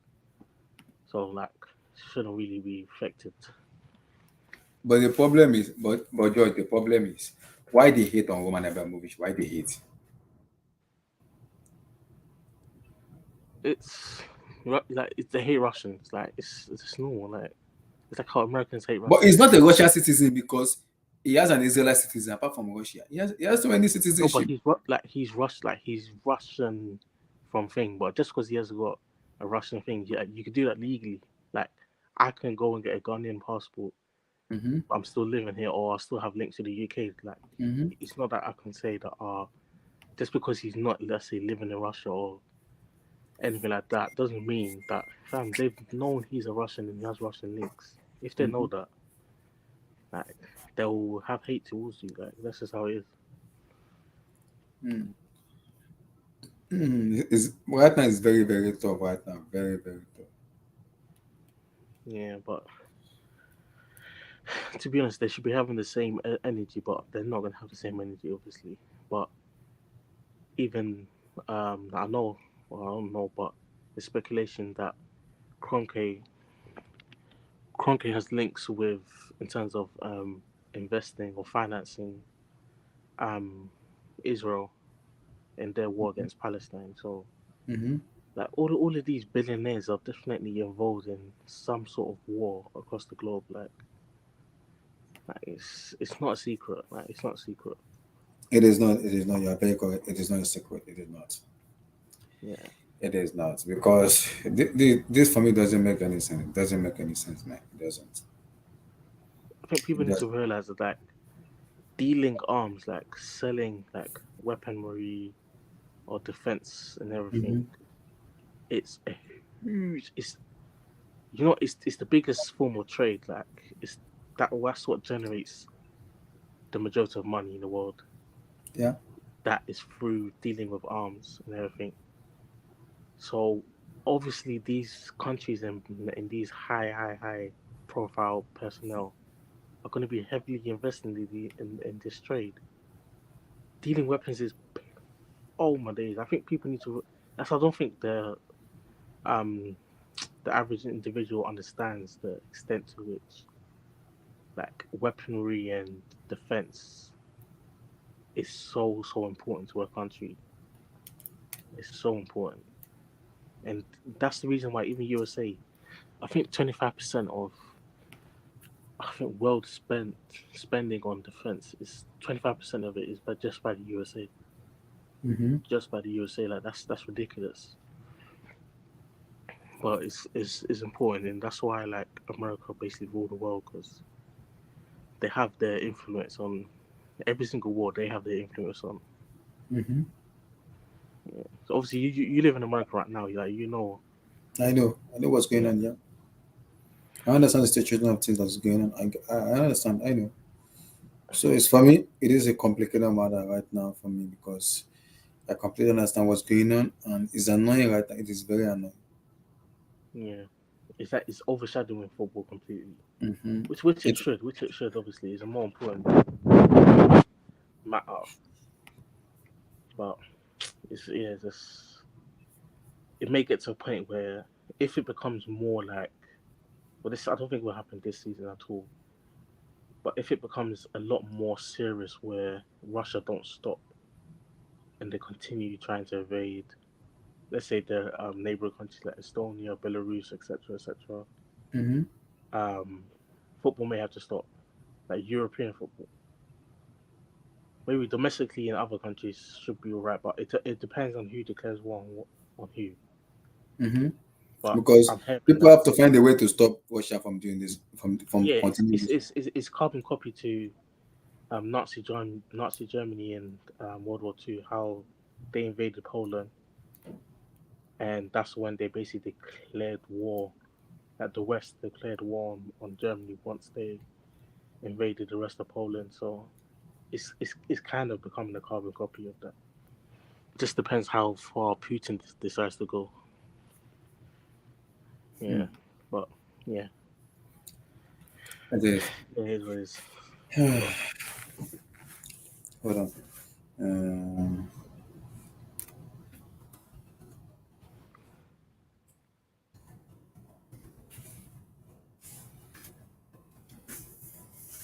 So let's talk about the big one on Sunday. How are you feeling? We're feeling about what? The big one on Sunday. How are you feeling about it? Oh, Sunday game. I've not even had time to think about it this week. Just this whole Ukraine thing is just overshadowed everything. I think this thing will stop eventually. It will stop. I don't know when. I think this stuff will stop. But I think it's been in the making for a very long time. So Yeah. it's not just gonna die down like anytime. Like I they're know. heavily inside. So yeah, I don't know. I actually do think it'll last throughout the whole season. So yeah, that's probably why that's why UEFA moved it out of Russia. Yeah, he's going to Paris. Yeah. Yeah, because they know it's not going to be. There's not going to be no short-term fix for this. Like he's basically declared war on Ukraine, so it'll take at least for this rest of this year. I'll be the rest of this year, if anything happens. But in terms of Sunday, how you feeling for Sunday? we have to go. We are the underdogs. Like there's no two ways about it. We're the underdogs. Liverpool are the favourites. I think we perform better in them conditions anyway, or in them situations anyway. So I must say I'm definitely not confident, but I'm not like completely worried. I'm just whatever happens in it. So I don't really feel away. I'll be real. I don't really feel away. I don't feel nervous at all, but I'm not excited. I'm just mid. Like don't really expect much from us. That's because I don't really expect much from Chelsea. So that's probably why I'm just like nah. But yeah. So it won't be, I think it'll be an exciting game. I think it'll be a decent game. It depends on how we approach it. Do we go head to head with them, or like match their energy and everything, or do we do the sit back, soak up, and then counter? I don't know. It's gonna be a huge decision to make. It's gonna happen. Because they have to make that decision and it has to be quick. It depends on what Tuchel wants to do. It depends. But for sure, like Lukaku cannot start. I think Lukaku will start based on the reports we are hearing. I think he will start. If he starts, then if we get dominated, I'll blame Tuchel and I'll blame him heavily for that decision because it won't make sense. That doesn't make sense. So you don't think Romelu Lukaku should start? Definitely not. Why? Definitely not. He's useless against big teams anyway. He can't do anything against proper defenders. It's a given. It's a known fact for his whole career. He gets locked up by proper defenders, and Matip, not even Van Dijk, Matip is on levels. He's a quality centre back. So in the form he's in, the mindset and the mentality he's in right now, what's the hope? Like we're just living on hope that he can do something. No, we don't. All decision for me lies on them, Thomas Tuchel. Yeah. Because right now, Tuchel has the final decision to make. So I'm saying it's gonna be on Tuchel to make that decision. So what formation are you gonna go with? Are you gonna go with a 3-4-3, a 4-3-3, or are you gonna go to back four, a back or a back three? What formation? That's I'm trying to see. I want to pull out the squad and the squad predictor have out, so where we can just kind of predict the scoreline. So hold on. So what formation do you like to see in terms of the formation? Let me bring it up. Hold on, let me bring it up. Formation squad. Hold on. So do you want to say 4-3-3 or 4-2-3-1? It's a difficult one. Because you have to know, you have to think about Liverpool as well. Liverpool played 4-3-3. Kepa, right? Kepa. No, no. I'm not doing Kepa. No, Mendy. In the final, you doing Mendy? Yes, Mendy final. I'm tired, please. Why? I'm not. No. Kepa is Liverpool. No. I'm good. What? Tell me why. Because Mendy is a full stop better keeper. I don't get it. I know, but He's a bit. Let's not do revisionism. Like, if it wasn't for this season, would you be saying this? Or like these couple games that Kepa's played? Would you have said this before the AFCON? Let me ask you that. That's true. That's very true, though. Like, But the issue with that is the issue with that is for me. The issue with that is if this goes to penalties, Ariza Balaga goes to penalties. That's my problem. He is good in penalties. You know that. Yeah. You can bring him on in the extra time. That's not an issue. You get extra sub in the extra time period. It depends, depends. To start Exactly. the game, For me, it depends. Exactly, it depends. Exactly, it depends. Nah, man, don't risk that. Do you want to win this or not? Like, I want to win it, man. Okay, but okay. I don't think a lot of people have trust in Kepa. Listen, man, I know that the only shortcoming that Kepa has right now is that he's susceptible to conceding from long shots, but he's proven that he can at least try. No, but I don't know. I don't like the fact that we're gonna be playing him for the entirety of that campaign and then drop him to play many. I find it weird. I mean, we did it for the Club World Cup. The least we can do is just give him that confidence and just play him in the final. Exactly. It's he weird. He didn't play against Tottenham. In the thing, he didn't play against Tottenham. I played against Tottenham. It was the good keeper against Tottenham. And both cup ties. Yeah, he was. Yeah, he was the one. He was the one. Yeah, he was the one. Are you sure? You can check the Carabao Cup. He was the one. I thought that was just the Prem. Who do you want to go for? So you prefer Mendy? I'm going Mendy. I'm not like, yeah, because okay, but the thing is, if you guys want Kepa and he makes a mistake, don't blame anyone. You can't blame anyone. You can't say anything because we've seen it before, and I'm not taking that risk. Like, it's a final, 1-game final. Like, please, like, I know what Kepa is, and just because he's had a few. But how do you want Kepa to feel, though? But for me, how do you want Kepa to feel? Because he's getting sold anyway. What do you mean? He's getting sold anyway. He has to be getting sold. He has to. Kepa, look, Mendy's our number 1. Kepa is our number 2. But he's on so much money and he's heavily impacting the wage bill. He has to be going. You can't have your second keeper on that much money. It's too much. So, like, he's got value and everything.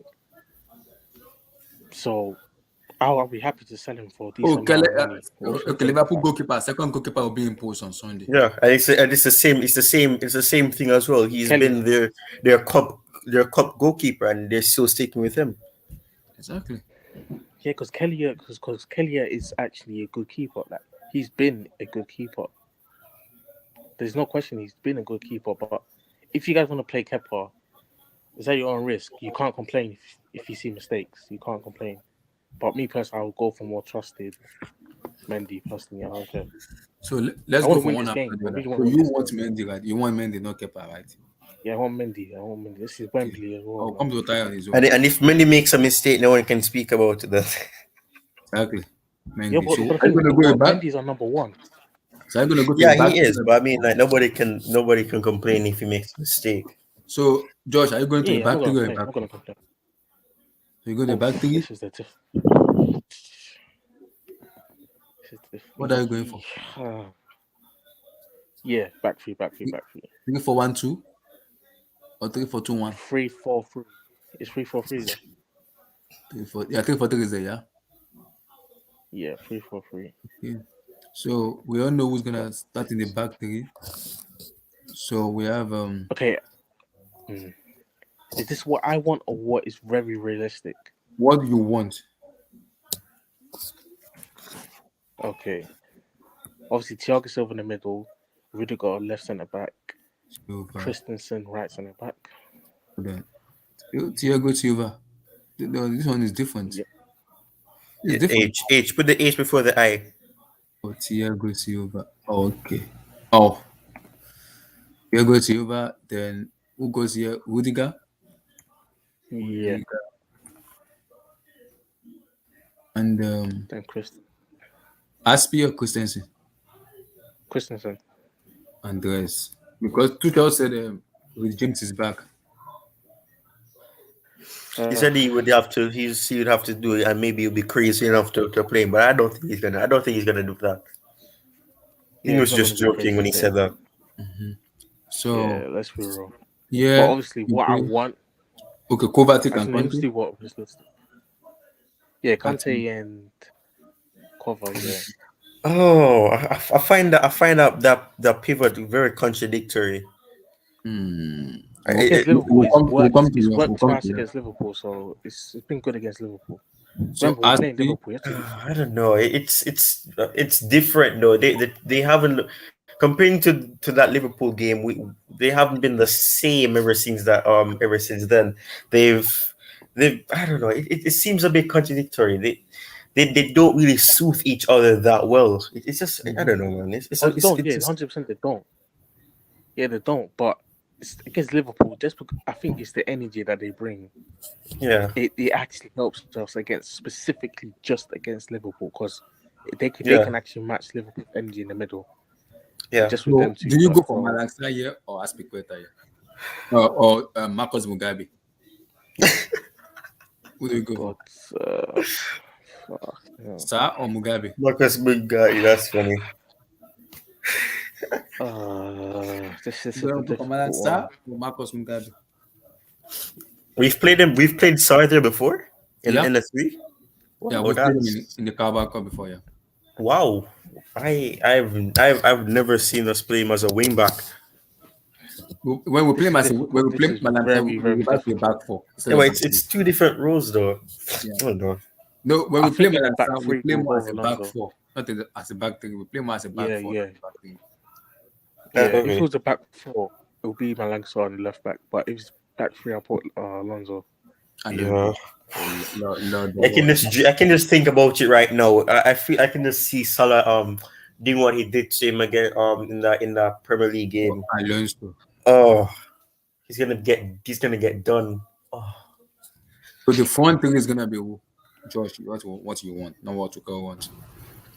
Is it gonna be the same thing with Leo? Pulisic, Ziyech, and Kai.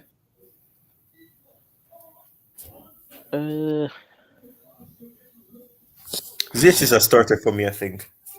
Because Tuchel confirmed that everybody's fit apart from Ben Chilwell. Yeah. You know what? I wouldn't play Ziyech in this game. Why? Really? I wouldn't play Ziyech. No. Oh. I don't think he'll be effective. I personally don't think he'll be effective. I think Mount will be effective in this game. That's crazy. I think Mount will be That's a big risk. That's a really big risk. I'm thinking of Liverpool, how they play. They will smother Ziyech differently. Ziyech can't dribble at all. And when he's put under pressure, he's not good under pressure. I don't believe it.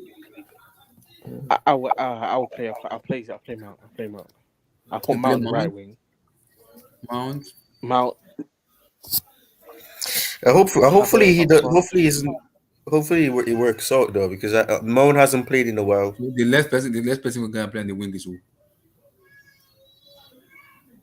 Hmm. Mountain I guess Pulisic.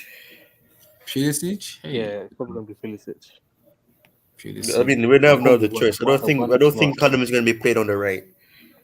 Oh no, I wasn't even thinking of The Callum. I was striker is thinking Kai Bournemouth. Havertz or Romelu Lukaku. Oh, you're Oh, going to be obviously Kai Havertz. Kai. yeah. The controversial one for me is Mount. Maybe the Ziyech thing is probably maybe, but I don't know. I think because of the People, midfield, people in the remember chat, do you agree with we need Tom? a third midfielder there. Oh. We need a People third in the chat, do midfielder you there. agree with the chat? People in the chat, do you agree with this lineup? Hey, people in the chat allow me. Though, but I think that's the reason why I'm playing Mount is because of the midfield to help out with the midfield. Because Liverpool will be playing free in midfield as well. Yeah. Yeah. Alonso and Aspi will not be able to help out in the midfield effectively. So Mount Yeah. coming into the midfield to make it a free would That's why I help a said lot. Tuchel might take a risk of starting with James. I don't think he should start. Because I mean, in all fairness, Mount is he's playing a bit out of position because he's more of a centre midfielder. Yeah, I don't know. I'm assuming that if Tuchel does something similar to this, it would probably be like a 2-4-9 with Pulisic playing as to make a two, and then we change to a three yeah. five I think it'll be two. 3-5-2. Yeah, Yeah. So 3-5-2 I or wouldn't something be like that. surprised because I think that would probably be the most realistic thing to do, and I think that's what we did when we had to take off Kovacic and Ziyech against Lille. Yeah, exactly. I agree. Yeah, So, it's gonna be. do you agree with him, Titok, or you have your own, you have a different, different. No, Yoli. I'm a. I would start Ziyech, but I guess I can understand why he won't be playing because I don't think he's really effective in this formation. He needs to be a bit wider, and he isn't really the best dribbler. He can make passes, he can do things, but I think maybe bring him on later on in the game when feet are tired and players are a bit more exhausted. And I would have chosen Kepa, but I guess I don't know. I can understand why he's being trusted. Probably after that FA Cup final and what So, happened. give me your own lineup. This is Tom line. Your lineup is we're gonna go for Kepa, I would start Kepa, but I don't know. Kepa, Arrizabalaga, What Kepa. is that? Timms and Werner, man. That must be a troll. So, are you okay with this back three, or you want to go for back four? Yeah, I agree with that. I agree with that. I think a back three is the most sensible thing to do because it would be better. You have more solidity there in the defense. You have Rudiger and Silva for support, and Christensen. He can do something on his day. So I think it's probably the best thing to do. I'm just concerned about Alonso and if he'll be done, and probably Aspi to some level. I So, would kind of shift Kante to the left though and Kovacic to the right, so okay. Kante can be of some support to Alonso. That's what you're gonna do. Yeah, I would switch Kante to the left to Okay. be of some support to Alonso, So where Kovacic is, you put Kante there. and Kante, Kovacic on the right. Kante, They have some connection. Kovacic and Aspi have some connection. Kante, Kante and Kante, man, that's funny. Kovacic, Kovacic, Kovacic. So this way. Then, so you play. Are you gonna play Mount or you switch Pulisic back to left wing? Then you play Hakim Ziyech on the right wing. What do you do? Yeah, I would put Pulisic on the left and Ziyech on the right. I'm hoping he can do something, but I think he's better wide when he's playing wider because that gives him the more space to really be more effective. I don't when he has to play as a 10, Mm-hmm. in behind a false nine or behind a nine, it's a bit difficult for him in a sense. Mm-hmm. So people in the chat, do you agree with this lineup? I would take ZH over Mount. His ball over the top into spaces on the flank will be crucial against Liverpool flying fullbacks. bring Mount on in the closing the game up. I agree. I agree. Yeah, because since I think playing Mount from the beginning is a bit of a risk because he hasn't played for in the last two games. If he had gotten a few minutes against Lille, maybe I could understand probably trusting him. But he needs to be integrated into the team slowly because he hasn't played in two games. And I mean we've seen what happens when you bring in back players who have been out for a while with certain injuries. They can have an off game and then criticism will pop up and people won't consider that. So I think for the sake of not making that risk, I think I will probably play Ziyech. But it would have been nice if you could have played James because James and Ziyech have better connection and I will be better because for me I think the best Because thing I to think do Tuchel will is to do have it Pulisic. because of the trickery of the new signing. What's his name? Diaz. He wants to play James because James is physical and he can easily Yeah, go back on yeah, like which is yeah. And having Pulisic on the left, if he can be effective, maybe you keep Trent a bit occupied because he's not he doesn't like to really defend. He's not really the he will be making the mistake. defensive type. He will make a lot of mistake if you keep him Yeah, occupied. so that would push him back, and that would decrease their attack because they're how offensive deadly they can be. Because there's a stat that I found so interesting and threatening at the same time. They have three players in the attack are the top goal scorers for the Premier League at the moment, and three players are the highest assister. The three players. Salah is number one.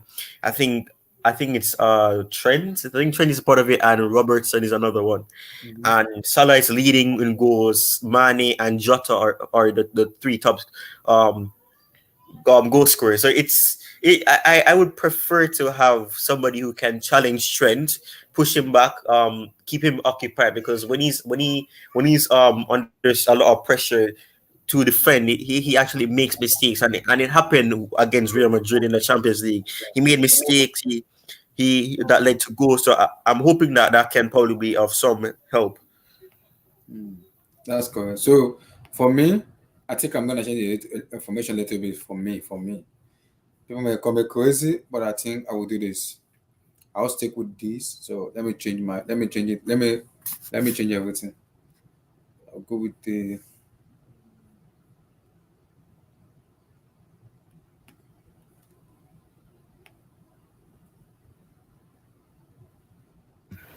What do you do? So What do you do? What do you do, guys? How you guys doing? good. What's up, guys? What's up, Abdullahi? Are you doing yes you? I'm doing good, man. I'm doing good, man. How you So guys? mine is firstly I'll go with the back four of Kepa. Then I Ariza go Balaga? yeah, we'll put Kepa in the final, yeah. I'll go with Silva. I'll poor go with Kepa. Balaga. I'll trust him. I'll trust him. Is the cup finals? I will give him a go Yeah, but then because in the match we might concede the penalty. So I Abdullahi, you give him every cup though. Like he didn't he play in a World Cup? yeah, Couldn't you give yeah, in Mendy the this one? semi-final. He did in the semi-final. He did. He did. Who played in the final?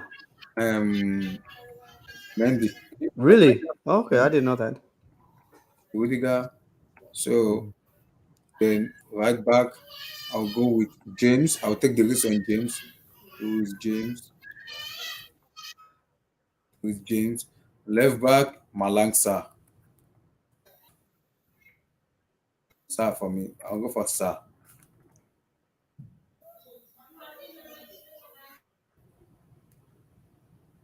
Yeah, right there. So then in the back four for me, I'm gonna go to 4-2-3-1. So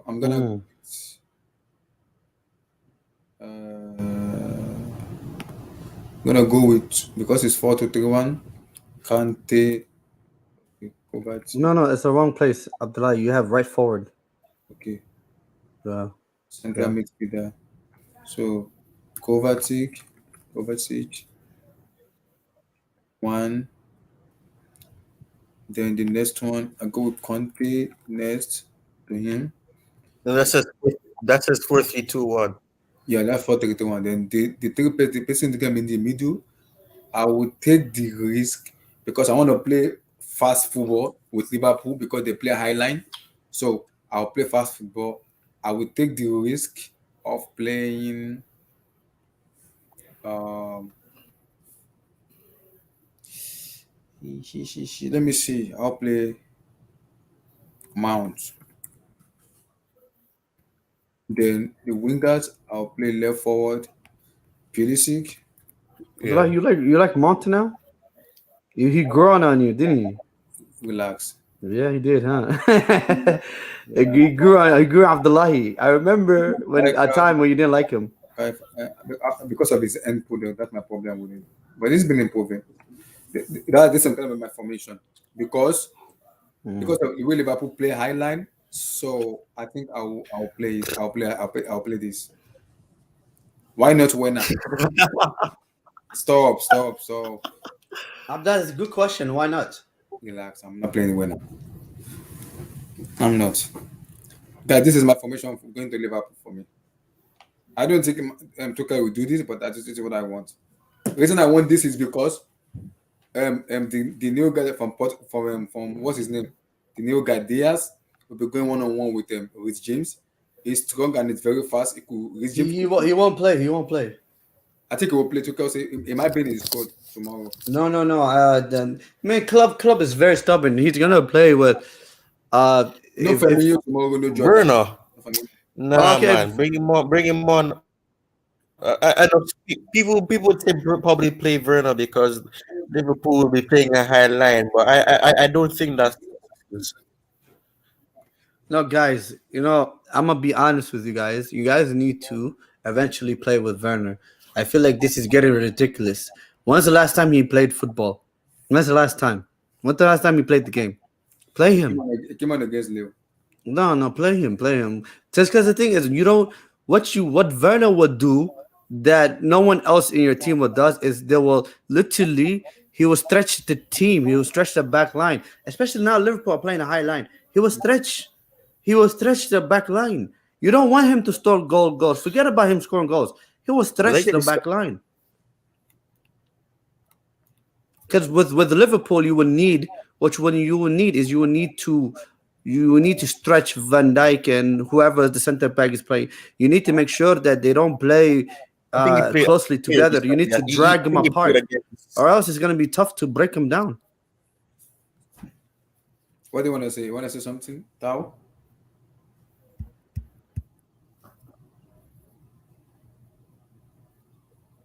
You want to say something, Tai? Tai, you want to say something? So always listening. Tuchel always play back three in the final. Yeah, he does. Exactly, he does. I agree. Well, for me, personally, I'm gonna go with you. But people in the chat, so give me your lineup. People in the chat, so I'll be able to put it out. People in the chat, what do you go for? Let me clear this. People in the chat, what do you go for?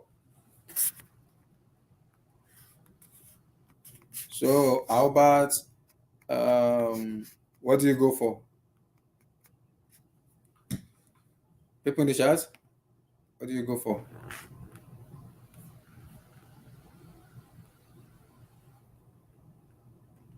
I agree. Tuchel is like he's unpredictable with his lineup. We know that already. So he's unpredictable with his lineup. You can just come with one stupid weather's formula. It is Thomas Tuchel. So I'm gonna respect whatever decision he make, whatever. So yes, see, winner for PLC. Let's see, before we kind of round up this talk, your take on them, this Ukraine versus Russia that's linked to Roman Abrahimovich. You there?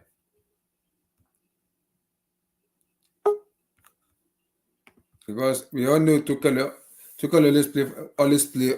always play a back three in the final. So I agree. He might go for a back three for me. He might. So Can you hear me? Yeah, we can hear you. Okay. Tuchel always play back three in the final. So it's possible. This is weird. Winner for Pulisic? That's tough. It depends on how Pulisic showed up, though.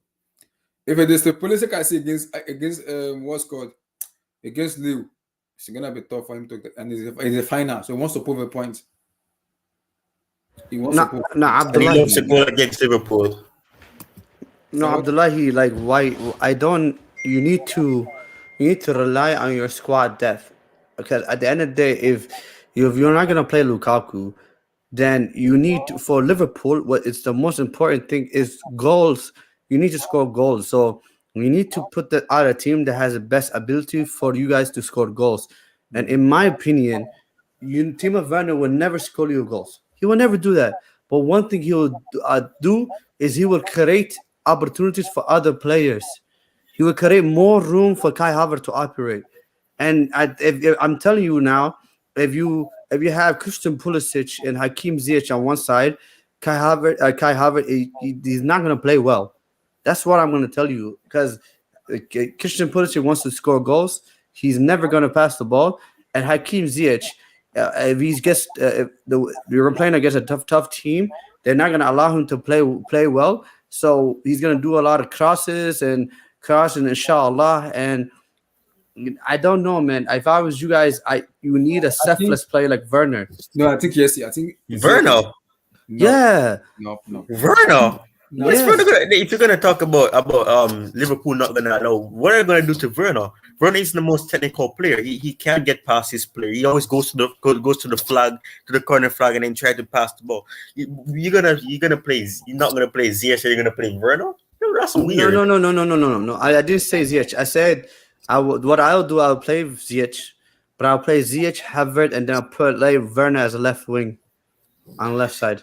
I don't think that wouldn't be smart because Werner isn't the most technical player. He can't get up. He can't get past players. He No, can't. but because you gotta look at the team you're playing against, guys. Guys, come on now, don't be naive. The team you guys playing against is Liverpool. Liverpool play a high line. So the thing is, if Liverpool play a high line, you need players that will run in behind and stretch the defense. And not only that I believe that what Werner will do is Werner is more creative in my opinion than Christian Pulisic. Pulisic, the way he plays is that he wants the team to create for him, for him to score and stuff like that. All Pulisic, or look at Pulisic, all his games, every game that he has played well, he has scored goals. But then you don't need that. You need for your whole team to put your most lethal player, in my opinion, in terms of scoring goals, is Havertz. Havertz is your best chance of scoring goals. So you need to create space for Havertz to play. That's just my opinion, and Pulisic won't do that. I don't. You said Pulisic every game that Pulisic has scored, he likes the center. I don't agree with that because even against Lille, he was creating, and I mean the only thing was I didn't get an assist. He scored. He made a pass to I remember I think it was Kai Havertz, and then it was saved, or he wasn't able to get the pass into Havertz. He does create, but like, I can get what you're saying. He likes to score goals, and I mean that's the only positive about Pulisic. He likes to score goals, but he most of the time he makes the wrong decision when it comes on to being the player to take those shots. He doesn't Yeah. have the best Yeah. decision making when it comes on to that. So it's pretty weird. But to play I don't know. I'm hoping if that I don't know. Werner hasn't played for a while, so maybe it's probably good for his frame of mind that he hasn't played in a while because the pressure is off him. But I know people will be asking for him to play How about ahead of this? Lukaku for sure. How about this, guys? Okay, I mean, I understand you. I might be completely wrong on the whole Werner Pulisic thing, okay? Because Pulisic has been playing well as of late. He has been playing well, and I agree with you. But also think about it this way: if it's more, I look at it in a way that this is not Lille, this is Liverpool. Liverpool is a very tough team, and guys, they're tough, they're very good. So if the game is tight, would you rather have Christian Pulisic coming off the bench, or will you have Timo Werner? That's my point. Another point that I want to say. I would That's start. just me. I would start the best 11. Start the best 11. Play the players that are in form. Okay. People say that it's not. It's Liverpool. It's not a Lille, but you never know what can happen. It's a cup final. The people can crack under the pressure. People didn't say that. We played fine. You can probably use that in the Champions League final. We played Verona and it worked out because he did this, or he was able to open up space for Havertz, and Havertz scored. But at the time, Pulisic was not in form. Pulisic came on, he missed a shot. He missed a golden opportunity that was created. So people say that, but things has changed. If Werner, I can understand why you'd want to play Werner, but Pulisic is in form. You play your players that are in form. That's the reason why Havertz is playing, because he's in form. There's more fluidity when he plays. But playing a Werner and a Havertz, that's contradicting each other, because you're gonna have Werner who's gonna be trying to make space, and then Havertz is gonna be trying to make space, and then you're gonna have another player who's trying to get in. So I don't agree that it's just Lille, because we know sometimes fans love to disrespect or to underrate the opponents whenever they win a game. But if it's a case where Lille was fine, we had experience in the defense. Silva was key to the way we're playing. He was not allowing Lille to breathe, but there were opportunities that if Silva wasn't the leader that he is, we could have been susceptible to conceding goals. He had to instruct players like Christensen to come into place to make it a 3 versus 2 situation. Obviously, playing Pulisic for me is a better option because he's in form. Playing Werner, who hasn't played consistent games for a while, that's not smart, because he's going to be off the game. You can play well in training, and then when you're playing in a game, it's totally different because you're not facing your opponent. You're not facing the same intensity. For me, it's all about concentration for me, and because if I'm playing against Liverpool, you have to take your chances. So that's gonna be a big worry for me, because playing against Liverpool, you have to take your chances. Timo Werner will not take his chances. It would not. Yeah. It would not. And Pulisic can always get in the right place and they get at the end of shots. So it's not with Werner. Werner is not going to be confident enough to take shots. He may probably try to take opportunities that may be close to the goal. But if it comes like a chance where you see like a Pulisic entering the box, he's not going to take the shot. He's going to try to make the pass to somebody else and then let them finish it. He's not going to be confident to do that. With Pulisic, you're going to have a chance where if he has a chance, he's going to take the shot as soon as he enters the box. And it's very good on the left, because now you have Arnold, who doesn't defend. Arnold doesn't like to defend. And you're going to go Pulisic and Arnold together. That is mad. That is the player. That is what Liverpool doesn't want, because Pulisic will dribble Arnold. It will take him out of the game. It will completely take him out. Yeah. I agree with you. I agree. Definitely, Pulisic is going to start. I think he's going to start because he's on hot form right now. It doesn't make sense to put him on the bench. And of course, he's playing on his best side now. And he's gonna be able to take out, like what Abdullah said, he's gonna take out one of Liverpool's most creative players, who's in Arnold. Because as long as Pulisic is there, right up there, Arnold will always be looking back. And remember the game we scored at Stamford Bridge, where Kante get the ball from the midfield and boom to cross Pulisic. It was Arnold that kind of slept off, that allowed Pulisic to go to him. Remember that goal? Correct. Arnold already came out to mark Conte. And what are you doing with Conte? Because you are a right back. Then you have an open space where nobody want to mark at all. So Pulisic, it is good because when you give him those chances and he's in form, he's going to cut in. He's going to cut in and score. Exactly. See the box. So he's going to probably Pulisic, the way he plays, right? You see those balls from Ziyech from the other side. Pulisic should get to it. If Pulisic does get to it, he's going to cause danger to Liverpool. It's going to be a very good game, but I think Tuchel is going to play from a 3 at the back. He's probably going to play 3 or 4 different systems, but I think he's going to start with 3 at the back. He's going to play 3-4-3, and then he will continue. He will probably alternate to 3-3. Remember, we finished the game against Lille. We finished that with 3-3-3-1. Yeah. Tuchel is a madman. Yeah. We know him to be a madman, so we know he's a madman tactician. So Very difficult. It's going to be very difficult. Your take on this Ukraine versus Russia versus threatening to Roman Abrahimovich. Your take on this? I don't think anything is going to happen to Abramovich. One is, he has multiple citizenship. I don't see. Yeah, it's just all. I said on Wikipedia that he has a citizenship of Portugal. I did not see it on the Wikipedia page that he has a citizenship of Portugal. I was like, yeah, he's a Portugal. He just got that. Yeah, he just got that a few weeks ago. Yeah, I think 3 weeks ago. Wow. Yeah, he just got the Portuguese. Yeah, he just got the Portuguese this year. So he's a Portuguese citizen. He's an Israeli citizen. He's also a Mhm. Russian citizen. So Yeah. um, he has an Portugal is part of the EU, right? So he's an EU. He has an EU passport. So Mhm. um, yeah, I don't see anything. It's just Putin. Abramovich is not and Putin don't sleep in the same house, right? Mhm. It's just like me and you, Abdullah. Someone wants to attack you for the decisions I make, right? Mhm. It doesn't make sense. So, Putin has made a decision in his mind to protect his country. Abramovich, has, nothing no way to control what Putin is going to do in his country. So, people that are just talking that are just people that are very sentimental and haters to Chelsea. And Mhm. I'm surprised, I'm shocked to even see some Chelsea fans saying, Abramovich should sell the club because it just tells me there are a lot of Chelsea fans that are really not Chelsea fans and just kids that don't understand history, right? So, Mhm. yeah, for me, yeah, nothing is gonna happen. It's just gonna blow over. It's just all noise. He's been trending for two Yeah. days now. A He's been lot. A trending. lot. Yeah. It's been. No, he's been trending. He's been trending today, yesterday. He's been trending. So Mhm. it's just haters. And I won't lie to you.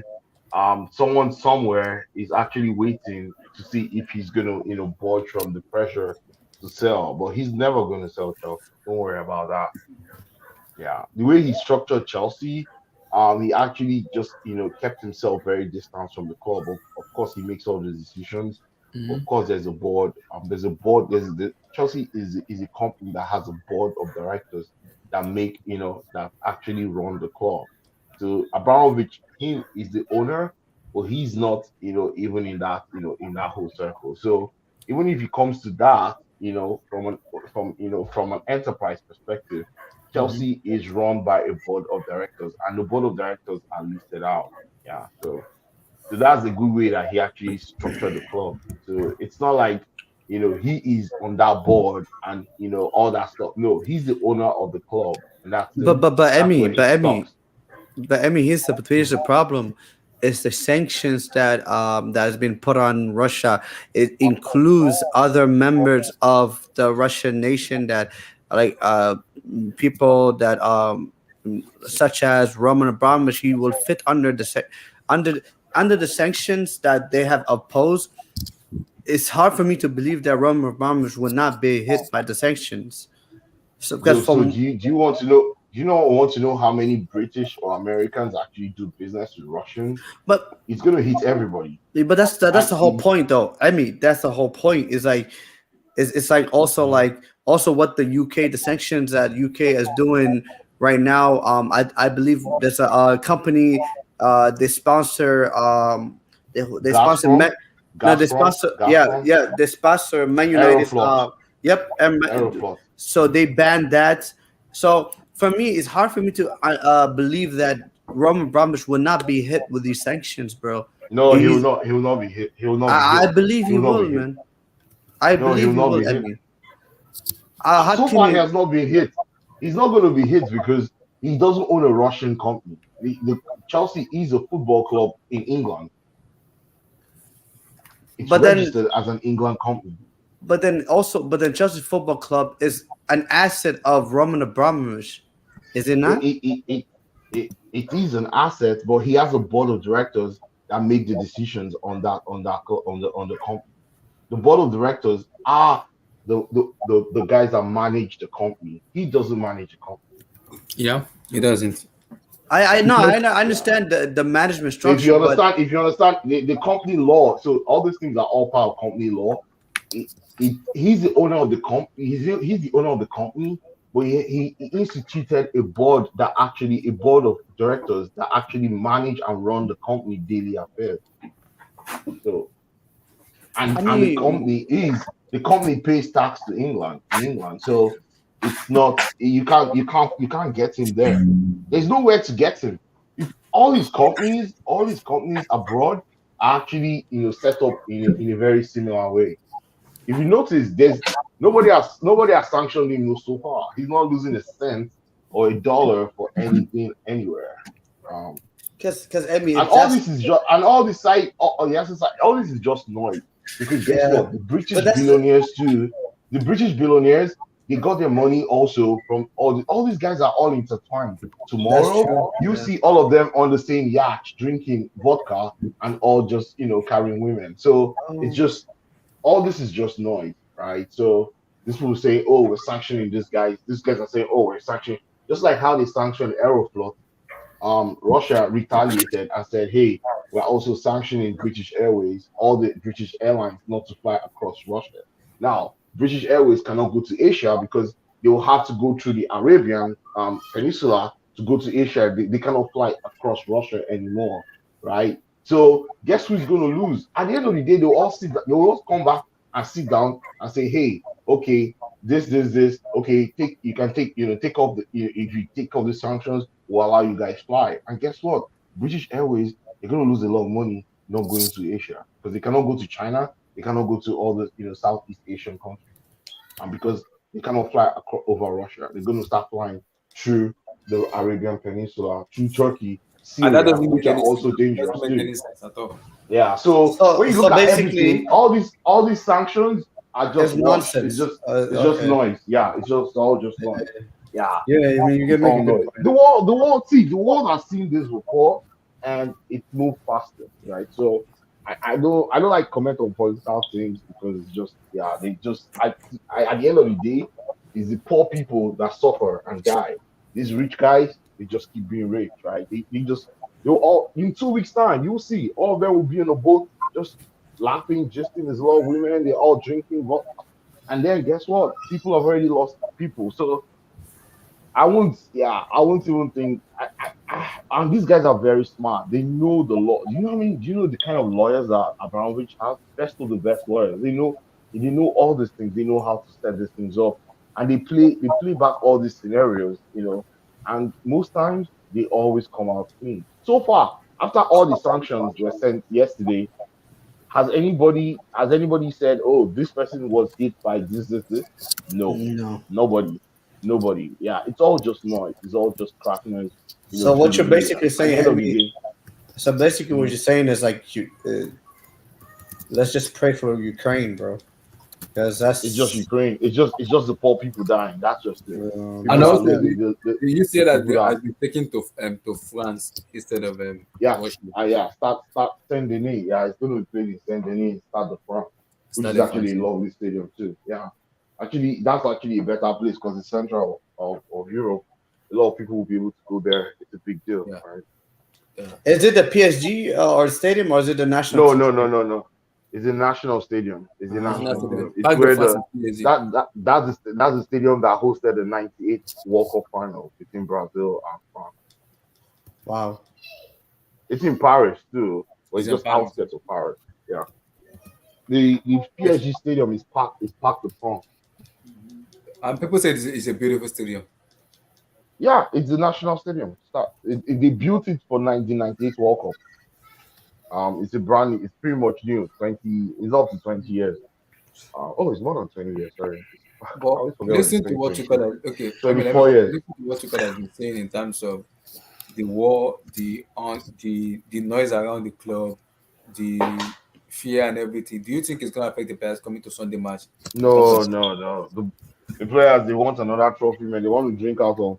I remember that trophy complete N'Golo Kante, right? That yeah, would mean that complete N'Golo Kante has won everything in world football. in world football, yeah, Everything, everything. right? So Except for the every Euros, I'm they did. sure I'm France sure haven't won the Euros yet. the Yeah, Euros. they did. Yeah, they didn't win. They didn't win the Euros. Oh yeah, okay. Apart from the Euros, yes. But he has the Okay, World but Cup. But yeah, if he that's wins, if of he the wins the club level, Carling it's Cup, done everything. yeah. Apart from the Euros, right? But yeah, the Euros. Nobody's going to call him and say, "Hey, why didn't you win the Euros?" Yeah, but That's Exactly. true. it's gonna be a glorious, testing Did for he win France. the FA Cup? Yeah, N'Golo I think Kante? he's won Yes, it. He's yeah, won it. on Wow. that country, right? Antonio Conte. The country. Wow, that means he's won. He's a He's won Euro. everything in club football. Oh wow. So basically, all he has left is the Euros, and he finished football. Yep. Yeah. And also because I'm hearing some news that Chelsea might not renew both Conte and Jorginho's contract come next. Yeah. No, I don't think so. I think they've already said negotiation for Yes, Kante. please. I don't know of People at the Jorginho. background. I Say don't that know again? about. I don't know about. People at the background. I don't know who's talking at the back. Is it you from where? People are talking at the background. Oh yeah. Okay, continue. Yeah, I don't know about Jorginho, but I'm sure for Kante. I think Kante's. They're looking to renew Kante's Because Juventus are looking to get contract. Jorginho. I'm hearing he's going to Juventus. He wants to go back to Italy. He wants to go back Because to his agent never shuts up. He always talks about he wants to. He loves the climate. He misses the climate of Italy. So I mean, he never shuts up. So I think he may push for him to eventually go back to Italy before Yeah, he retires. yeah. If Georgie, if they bring the fifth, I think Chelsea will ask him for about 40, 50 million, Yeah. 50 million euros. If But they where give 50 will he million go euros, though? Chelsea will sell. Juventus wants to buy him. Juventus wants to buy him. Him and Locatelli? Yep. Yeah. Or him and this guy. As a career. Then Zakaria, yeah. Yeah. I mean, Juve is actually Yeah, building a good team. Dennis Zakaria and Locatelli. I think that would be a good midfield if you ask me. Yeah, I mean they Good pass that's out. And they have a striker. They just need to renew their back line. and then when Chiesa comes back, man, that'll be a good team. Yeah, that'd be a good team. So I mean, going forward in Premier League, what formation will you play? Will you take a risk and play with James or not? Oh, actually, I'll play Rich James because I think I've watched some of the training. Rich James feels so he's getting stuck in. I see him actually starting. Actually, Yeah. I see him starting Tuchel as the said right wing back. he said he will make a decision. Maybe he's gonna go mad or maybe he's gonna go crazy. No, don't mind Tuchel. Tuchel is playing. He's playing mind games. Playing mind games. He's playing Oh, man. that makes I believe Tuchel knows who he's going to start. Yeah. Yeah, because he's just playing mind. But he's going to play three at the back. I think he's going to go with Mendy. You know, there's a lot of talk about Mendy or Kepa. I think he'll start with Mendy and then he'll play back. Why not Kepa? He'll Why play not back. Kepa? Yeah, it's like No, you can't put the number one goalkeeper on the bench, right? Mendy is Chelsea's number one. Liverpool are He's playing the best Kelly. But he's been the And cup. He's been the cup. The goalkeeper. That wouldn't be fair to him. He's been the Carabao Cup goalkeeper, exactly. and No Mendy sense. has been the Remember what keeper. Tuchel said that he will not use sentiments to select his goalkeeper. All right, so that just tells you he's going to go with Mendy. It doesn't matter. That would be. I don't think And that's fair to Mendy. Not to Mendy, to Kepa. I don't think it's fair to Kepa because yeah, I mean, if Kelleher is playing for Liverpool, and he's their cup goalkeeper, why can't Kepa, who has been in good form? It's not like Kepa has been making mistakes and we were forced to play him because Yeah. he was putting out good performances. So it wouldn't be fair to drop him after he's been crucial, and he was key to us even making it because he had to pull off some excellent saves against Tottenham. Yeah, against Tottenham. Yeah, I think I don't know, but I believe that's what Tuchel is going to do. He's going to start Mendy because he's going to look at it and say, well, if we get into the penalty shootout, yeah, he will get Kepa in.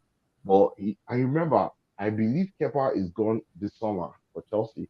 I think Chelsea is going to cash in on him. They love suitors for Kepa. I think a couple of clubs in Italy and even some clubs in Spain want him. So I think he has a good market right now. So and the last time he played a Carling Cup final, he didn't want to come out on that story, right? That was the last time he played the Carling Cup final. So I see Mendy starting. I see. So who is your front on the right? the midfield and attack? Who is your front thing in the midfield and attack? Are you gonna start with someone with you? I think Christensen, Silva, and Rudiger, and then he's going to play Kante and Kovacic as the two sectors. I think the wing back is going to play Reece James on the right. I don't know who he's going to play on the left. I don't know. That's the biggest question to me. Who's going to play left wing back? I don't see him starting Alonso because last time Alonso played the left wing back, Salah had him for peace, right? Because I don't want him to play last because of Diaz, because of that guy. That is a very tricky kind of thing. that has to kill Aspi. Even on the other side, I see him probably even sticking with maybe Malangsa. Maybe Yeah, but Malangsa will Manasa has just to be on his point because he has to use his brain because sometimes he's oh always yes, brilliant yes. and making some where there's decision making. Oh, don't worry, don't worry. He has Malangsa has Rudiger to keep him in check, right? At that Mm-hmm. side. And I think he's going to play Kova and Kante in the middle. I think his front three will be Havertz as striker, Ziyech on the right, Pulisic on the left. And then he's going to change the system multiple times. I think I won't be surprised he ends the game with a back four, 4-2-2-2. Mhm. Where he will bring in Werner for maybe Ziyech, or no, Werner for Pulisic, and and take out Malangsa and bring in maybe Mount or Hudson Odoi or And go for a one back of four, those right? exactly, and switch it up for a back four Or do you where see him Rudiger now playing becomes the right Christensen, back. Rudiger? Okay, do you see him playing Christensen, Rudiger, and Silva with that as Piqueta and play that with James in the wing back? So you're not gonna play your captain? Yeah, he might be on the bench because it's not Liverpool. See, Liverpool are fast, so Liverpool will play Yeah, fast and tricky football. So I yeah. don't want to risk as Liverpool is play fast. because he might get Liverpool benched. is Abdullahi, respect your captain. Respect your I respect captain. my captain. He's won so much. I respect him, but I have Rich James back. If Rich James is back, I'll play Rich James. No, no. why I would you don't. I risk don't. it? I don't. Are Well, you? That's see, nonsense, bro. No. it's not. Jesse, It's I not. It's will not play Rich because James because No, as you Piqueta is no not no. fast. this guy He's is not fast. fast. Abdullahi, no. There's no way Reece James he should even make the bench. Why? Let him What? recover. Let him recover. Let the kid recover. Let He's him back. completely. No. No, man. Let him take his time, man. You're gonna rush him back He's been for what? rested. He was back from a long time, but he was being No. rested and But given that's more time to rehabilitate. no. That's the point. You gotta take time. You gotta take time. Is you now you're gonna rush him back for what? So he could Not get being hurt. rushed back. He was back from a long time ago, but he was given more time to complete rehab. So you He will was play back him. from a long So time you ago. will play him against No, I'm not saying Mohamed to play Salah, him, but to Sadio make for him Mane. to not make the bench. That's not that's not No. right. He's been rested for too long. But then if you can make it on the bench, then you could play. Then why would you play him? Why would you play him? Why would don't? He should even be an option. What is he gonna? So if he's on the bench, are you gonna bring him on? It would not be the first time that has happened. It's happened before. When he got that No. injury early in the season, that's exactly what we did. Played Aspi, then brought him on, and then he slowly came back, and then he took that place. Yeah, but Tuchel said, like Albert is saying, Tuchel said that Riso made the bench, so it would make it. He's been rested for a while, No, I mean and now he's being brought back. He's been he given won't more play than enough though, time. He's guys. been He only won't played play. December. It's nearly March. He's been No. given. I understand that, but it depends on. But I'm no doctor, but I also believe that especially you gotta don't rush it. It's unnecessary. The It is Chelsea foot not is unnecessary, man. it is He's back. unnecessary. He's It's been back. unnecessary. They gave they. It's been two. He could have been back since 2 weeks ago, and they gave him the opportunity to get back. To doing personal training, and then this week he made it back into the All I'm team saying, training. all I'm saying is his first game should not be in a cup final against a team that is absolutely on fire, chasing down completely. Which They haven't lost a game for a very long time. They have everybody is on point. This is suicidal. Why would you do that to the player? They which haven't is played which for is so why long.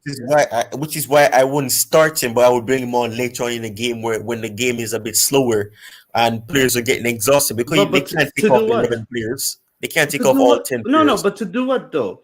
To do what?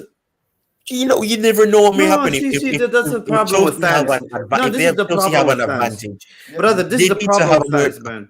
No, this is a problem with fans. Fans, we care. Oh, wait, we care only about the team. We want to win. We Oh need Reece no! James back. Don't bring that No, horse no, in. that's I'm not let like him. that. But then I'm not like let that. him. Who I only care But about against the team Liverpool, winning. but against Liverpool, come Which on. is why I'm saying when the game is slow, when players No. are more You play him. exhausted, then you bring him on. That's exactly what we did against that's exactly what we did against Crystal Palace. We played Sarr out of position. We brought on Alonso when the game was slower, and he played off. He made the cross. We scored. Do that with Reece James. You slowly bring him back into the team. You don't put him in because they're not going to be entirely full with energy. That's exactly what's been happening in their games. They're intense in the first half. They're intense for the first 35 minutes of whatever half they're playing in, and then for the latter stages, then they Did slow he down play the against game and Lille though? they keep their Did he play they against keep Lille? their energy. Did he play against Lille? No, which is why if he had No, was he brought on the that bench people, then though? I would have agreed to play him again. But slowly embed him into the team. Give when the pressure is not on him. Here's the thing, When we though, have the guys. Here's the thing. We don't know what's gonna happen on Sunday. Okay, we don't know how the game is gonna play out. But I'm getting to you right now. The only reason why Reece James is gonna make the bench is he's not gonna play. Tuchel is not gonna play him because You never can say that. No, no, no, no. Yes, the thing is, you okay, can't Abdullah, say look, that. Abdullah, look. The game is 2-2.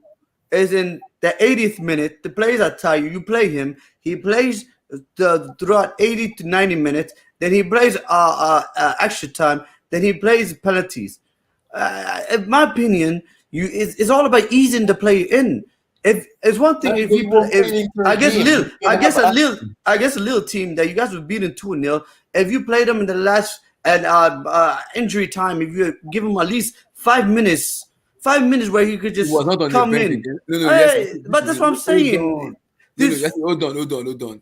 See, he's been back since 3 weeks ago, not even 2 weeks. But Abdullah is different. But Abdullah, wait, I know okay. what you are talking about. See, I've watched Liverpool play a lot of time. Liverpool get tired a lot after 60 something minutes. So exactly. you don't bring on. For me, it's gonna be a risk casting with James. You can bring him on because Haspiqueta is not fast enough. No, Abdullah, have you played football before? Honestly, Of course, I have. okay, no. Well, wait. Have you ever got hurt before? Yeah. Okay, so you tell one thing is to play and be back for weeks on doing training when you're on grass. When every time you play, you have to check in with a physician, make sure everything's okay. The physician says, you know what, I need you to not to do too much today. And there's another thing to play in a cup final against one of the best teams in the world football, even if it is for 10 minutes. It will be your first game when he's been out for months.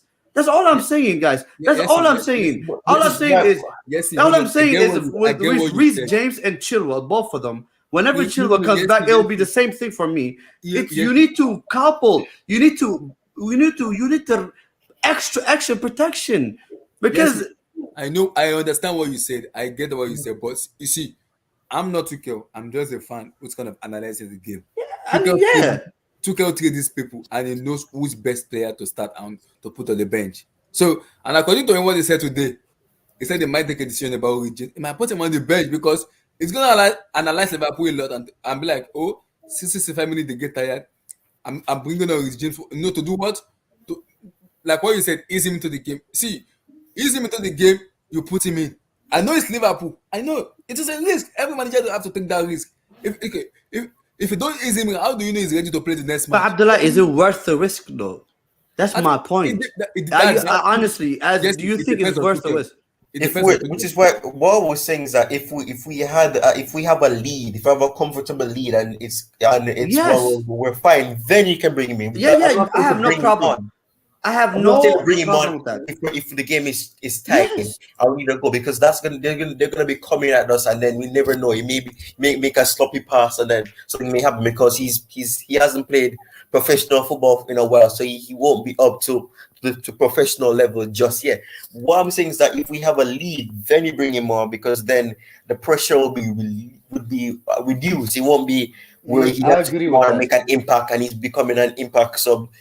Coming from injury, I wouldn't say play him then, but if you're gonna, he's gonna be on the bench, and I mean, Tuchel is not gonna just bring him into the team like that. It's exactly, even though Chilwell wasn't injured, he didn't play in the entirety of the Euros, but he slowly embedded him back in, and he played him in the Champions League, and then he played him in the game against Southampton. He made a mistake, but he still played him, and he made up in that game as well after he scored. So you slowly bring him back into the team. Which is why I'm saying if we have a lead like we did in that game in the Champions League that we were able to bring Yeah. Chilwell in. Then we bring in Reece James when there's no pressure because the game has already, in a sense, been won, or it's a comfortable lead. That's all I'm saying. I'm not saying I playing him. completely agree with you. I completely agree with you. The thing is, I am looking at it from the outside looking in. I'm not a Chelsea fan. So all I'm saying, 110%, I agree with you. But I rate Reece James. I really like the talent of the play. I really like him.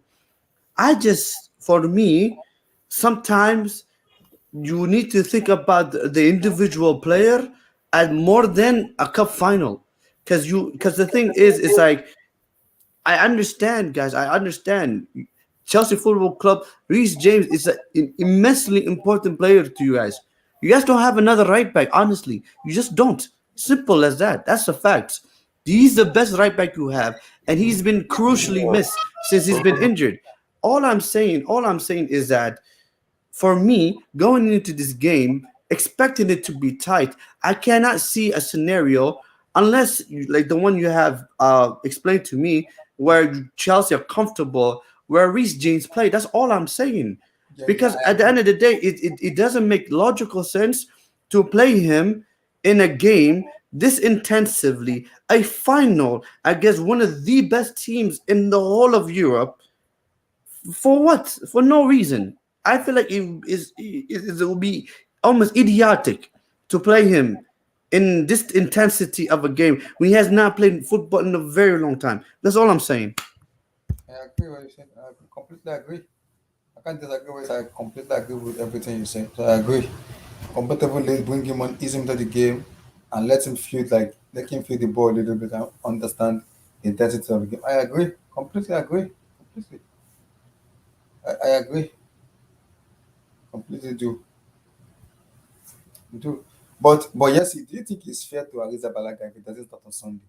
Because he's been the one that has been keeping the Carabao Cup since he started. So do you think it's gonna be unfair not starting him ahead of Mendy? Who did you say again? I'm Do sorry. you think it's unfair not to start Ariza Balaga if Tuchel decides to Yes, start Mendy? yes. You know what, Abdullahi. Ariza Balaga has to be one of the players that have improved a lot. He has improved a lot, especially under Tuchel. Um, he's clearly the number two, and as a number two, he's a very good number two. He's a very good number two. He has also there's games where he played in the cup competition where he's became clutch. Abdullah, made very good saves, and I feel like he should play. I But feel like people he should say play. what the people are saying is the reaction is once you have Mendy as your number one, you have to play Mendy because he's the best option for you at the moment. Because it's a cup But final. Abdullahi, look at Klopp. He's not playing in Allison. I feel like sometimes Mendy played in the Cup World Cup. Mendy is gonna play every single game in the Premier League. Mendy is most likely he's gonna play every single game in Champions League. It shouldn't just because it's a cup final. I don't believe that's a good reason not to play Kepa. That's just my opinion. And a lot of times, cup competition is for the second goalkeeper. You Yeah. know. But because it's final, so you might think he might play Mendy ahead of Kepa. No, no, no. I think he's gonna play Kepa. I think he's gonna play Kepa. Tuchel is Tuchel. Tuchel. He's that type of manager. He's gonna play Kepa. I don't think he's gonna play Mendy because he played Mendy in the Cup World Cup final.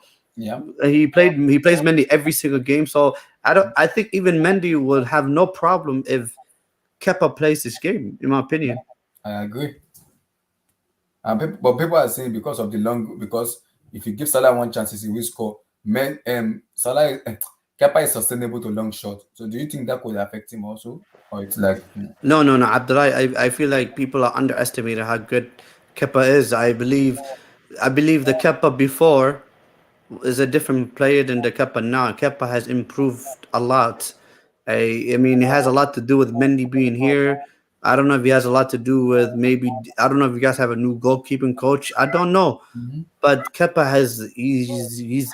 There's games where I've watched you guys in the Carabao Cup and the FA Cup. where Kepa come in very clutch. Abdullah, he saved you guys, saved 2-3 double saves. What was it in the FA Cup? Was it when he saved that He saved the the penalty. penalty? Yeah. Yeah. So Abdullah, he deserved it. Yes, I'm here. Yo, Rafi, yo. Rafi, what's up, dog? What's up, bro? What's up, Abdullah? I'm good. What's up? How you doing? Because we are having a discussion about who's going to Mendy should start Why ahead of Kepa? Why? because he's the first choice goalkeeper, bro. No sentiment in this thing, bro. No sentiment. No sentiment, bro. I don't want Kepa starting, bro. He can come Why? off for penalties. Why? He can come off from penalties, bro. Look, we're going against Salah, bro. Mm-hmm. We need to be careful. That's what I'm gonna And he's say. in form. And Salah is in form. He's in form, bro. He scored a couple goals. So we need to start our first. No messing about on Sunday. For me, it's a big game. Big game. It's gonna go to extra time, and I think Liverpool will win.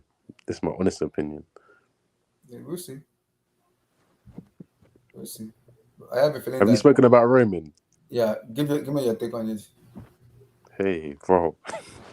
Because Emmy said it's gonna be it's just like a noise. It's like a noise.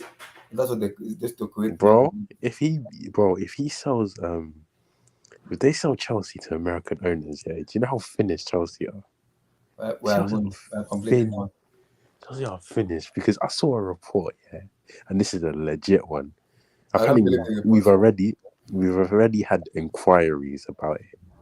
I can even send you the blog. I've seen it, but Chelsea did not respond yet. Neither woman. No, but there's been one already, bro. Like people, and it's many Americans, bro. Like, Yo, easy, relax, Ralph. No. I'm not disrespecting.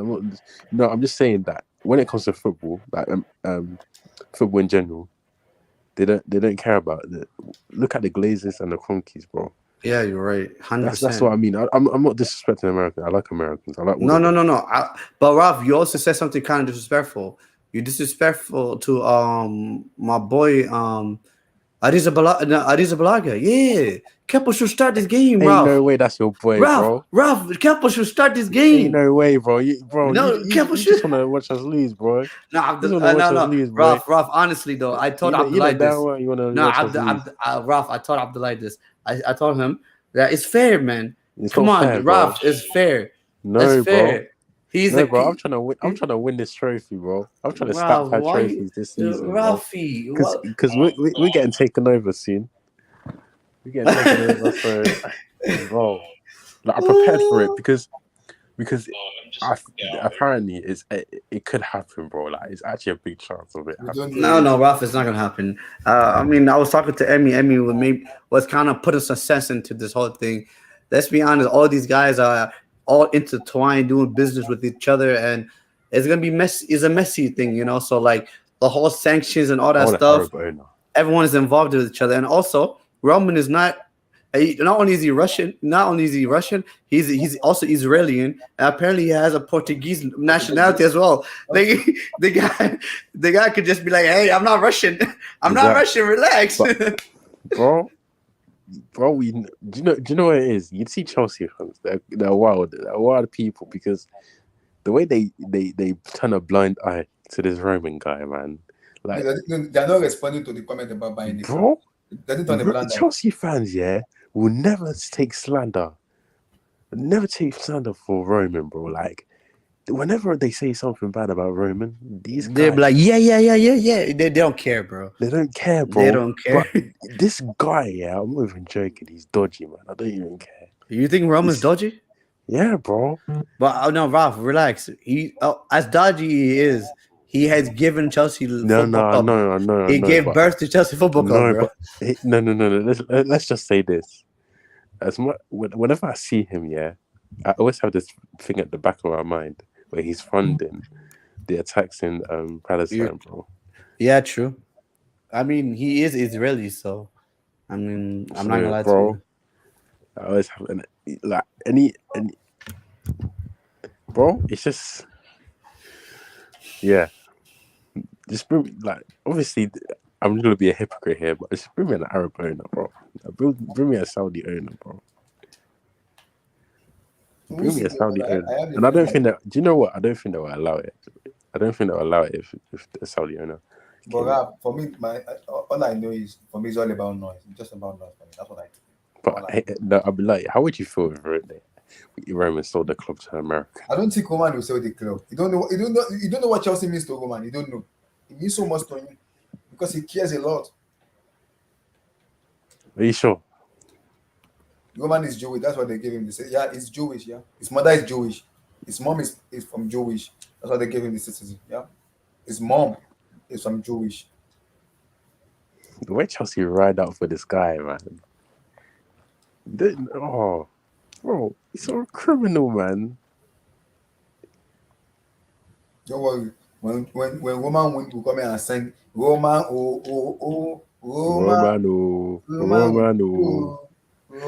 No, but I'll be like today. Yeah, I was listening to Matt Law's podcast with those American dudes. Yeah, that support Chelsea. He was saying how Chelsea are not getting a new sporting director. Yo, you know who we might get though, Ralph? Paul Mitchell. Yes, you see how he like to Ralph Ragnick? We might get, bro. If you get Paul Mitchell, Chukwumini, bro, he is. It's over. He's over. If he's coming, if Paul Mitchell's coming, he's bringing Chukwumini with me, bro. Relax. It's a wrap, bro. I need to say something about that. Declaration, Ralph. Declaration. That's all I gotta say. Relax. I need to say something about that. So that law was talking about Germany as well. He was saying how he doesn't know if he wants to move this summer to any club because of his World Cup chances. Because once he moves to another club, he'll have to adapt. And it might take time. It might take time for him to acclimatize. So it might jeopardize his World Cup spot. No, Ralph. You know what it is, though. I as much as I agree with you, one thing I realize about, I think all that is bullshit. I believe players coming to a different league, getting used to the league. I think all that is nonsense. Because look at Jack Grealish. Look at Jack Grealish, bro. Jack Grealish has been playing in the league in England for all his life, bro. You have to think in France they got too many talented midfielders coming through the ranks. No, but bro, Ralph, it's all about. Let me tell you this. All that is nonsense. It's all about the player being at the right club at the right time. And why it's is all he about the United, right club, then? Bro. Because if he goes to United, United desperately need a player like him, bro. You're ruining him like he ruined every young talent, bro. Ralphie, relax. We try to live out here. Ralphie, you don't want us to live, right? You don't want us to live. I don't want you guys. You don't want us to live, bro. Ralph, please, bro. I don't want you guys to live, bro. Look, after all we done for you, bro. You ain't done nothing for us. Ralph. This is why I like my Chelsea fan. This is why I like my Chelsea. Just make sure you beat Arsenal, bro. No, Ralph. You're telling me. I get Pep Guardiola and Manchester City. Chelsea won that Champions League by themselves. You think so? Yeah, we won it by ourselves, bro. We won it by ourselves. No, Ralph. See, that's why I don't like my Chelsea fans. Abdullahi, Ralph, HH. All you guys, this is what I don't like about you guys. Look, we helped you guys win that Champions League. That was Champions League belongs to the world. It doesn't belong. No, it doesn't. It was the first of Roman. No, Ralph. It doesn't. That Champions League does not belong to Chelsea Football Club. It belongs to the world. It belongs to the world. It belongs to the footballing world. It does. It's a global. It's a global Champions League. The Champions League belongs to the whole world. The Club World Cup you guys won belongs to the whole world. So we own part of that. We own part of that. You know anything? We own part of that. Abdullahi. I have no problem with United. Bro, my agenda will start if you allow Arsenal to get the top four. Easy, this bro. Is my problem. Bro, I had a nightmare last night. I had a dream last night. I had a dream. I'm not even lying to you, bro. I'm not lying to you, bro. I had a dream last night that literally Arsenal went unbeaten, bro, from now to the end, and they got top four. Oh, and not only that, they finished third. They finished third.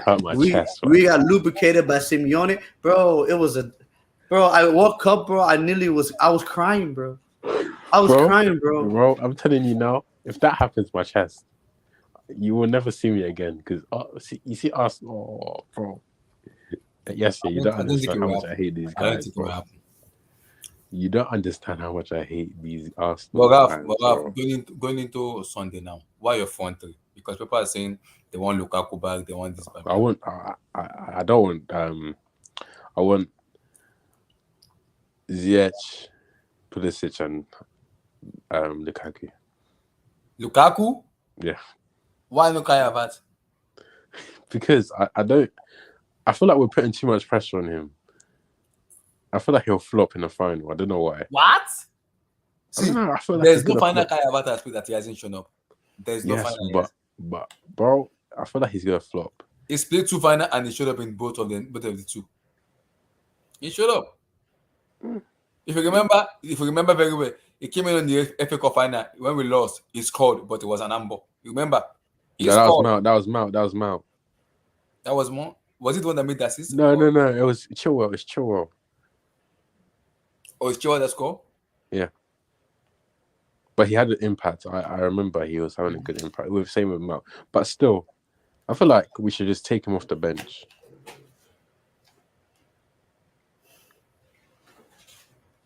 I don't know, man. Bro, I don't know why we don't have a world class forward, bro. You our forwards are old and inconsistent, or young and inconsistent. There's no in between, bro.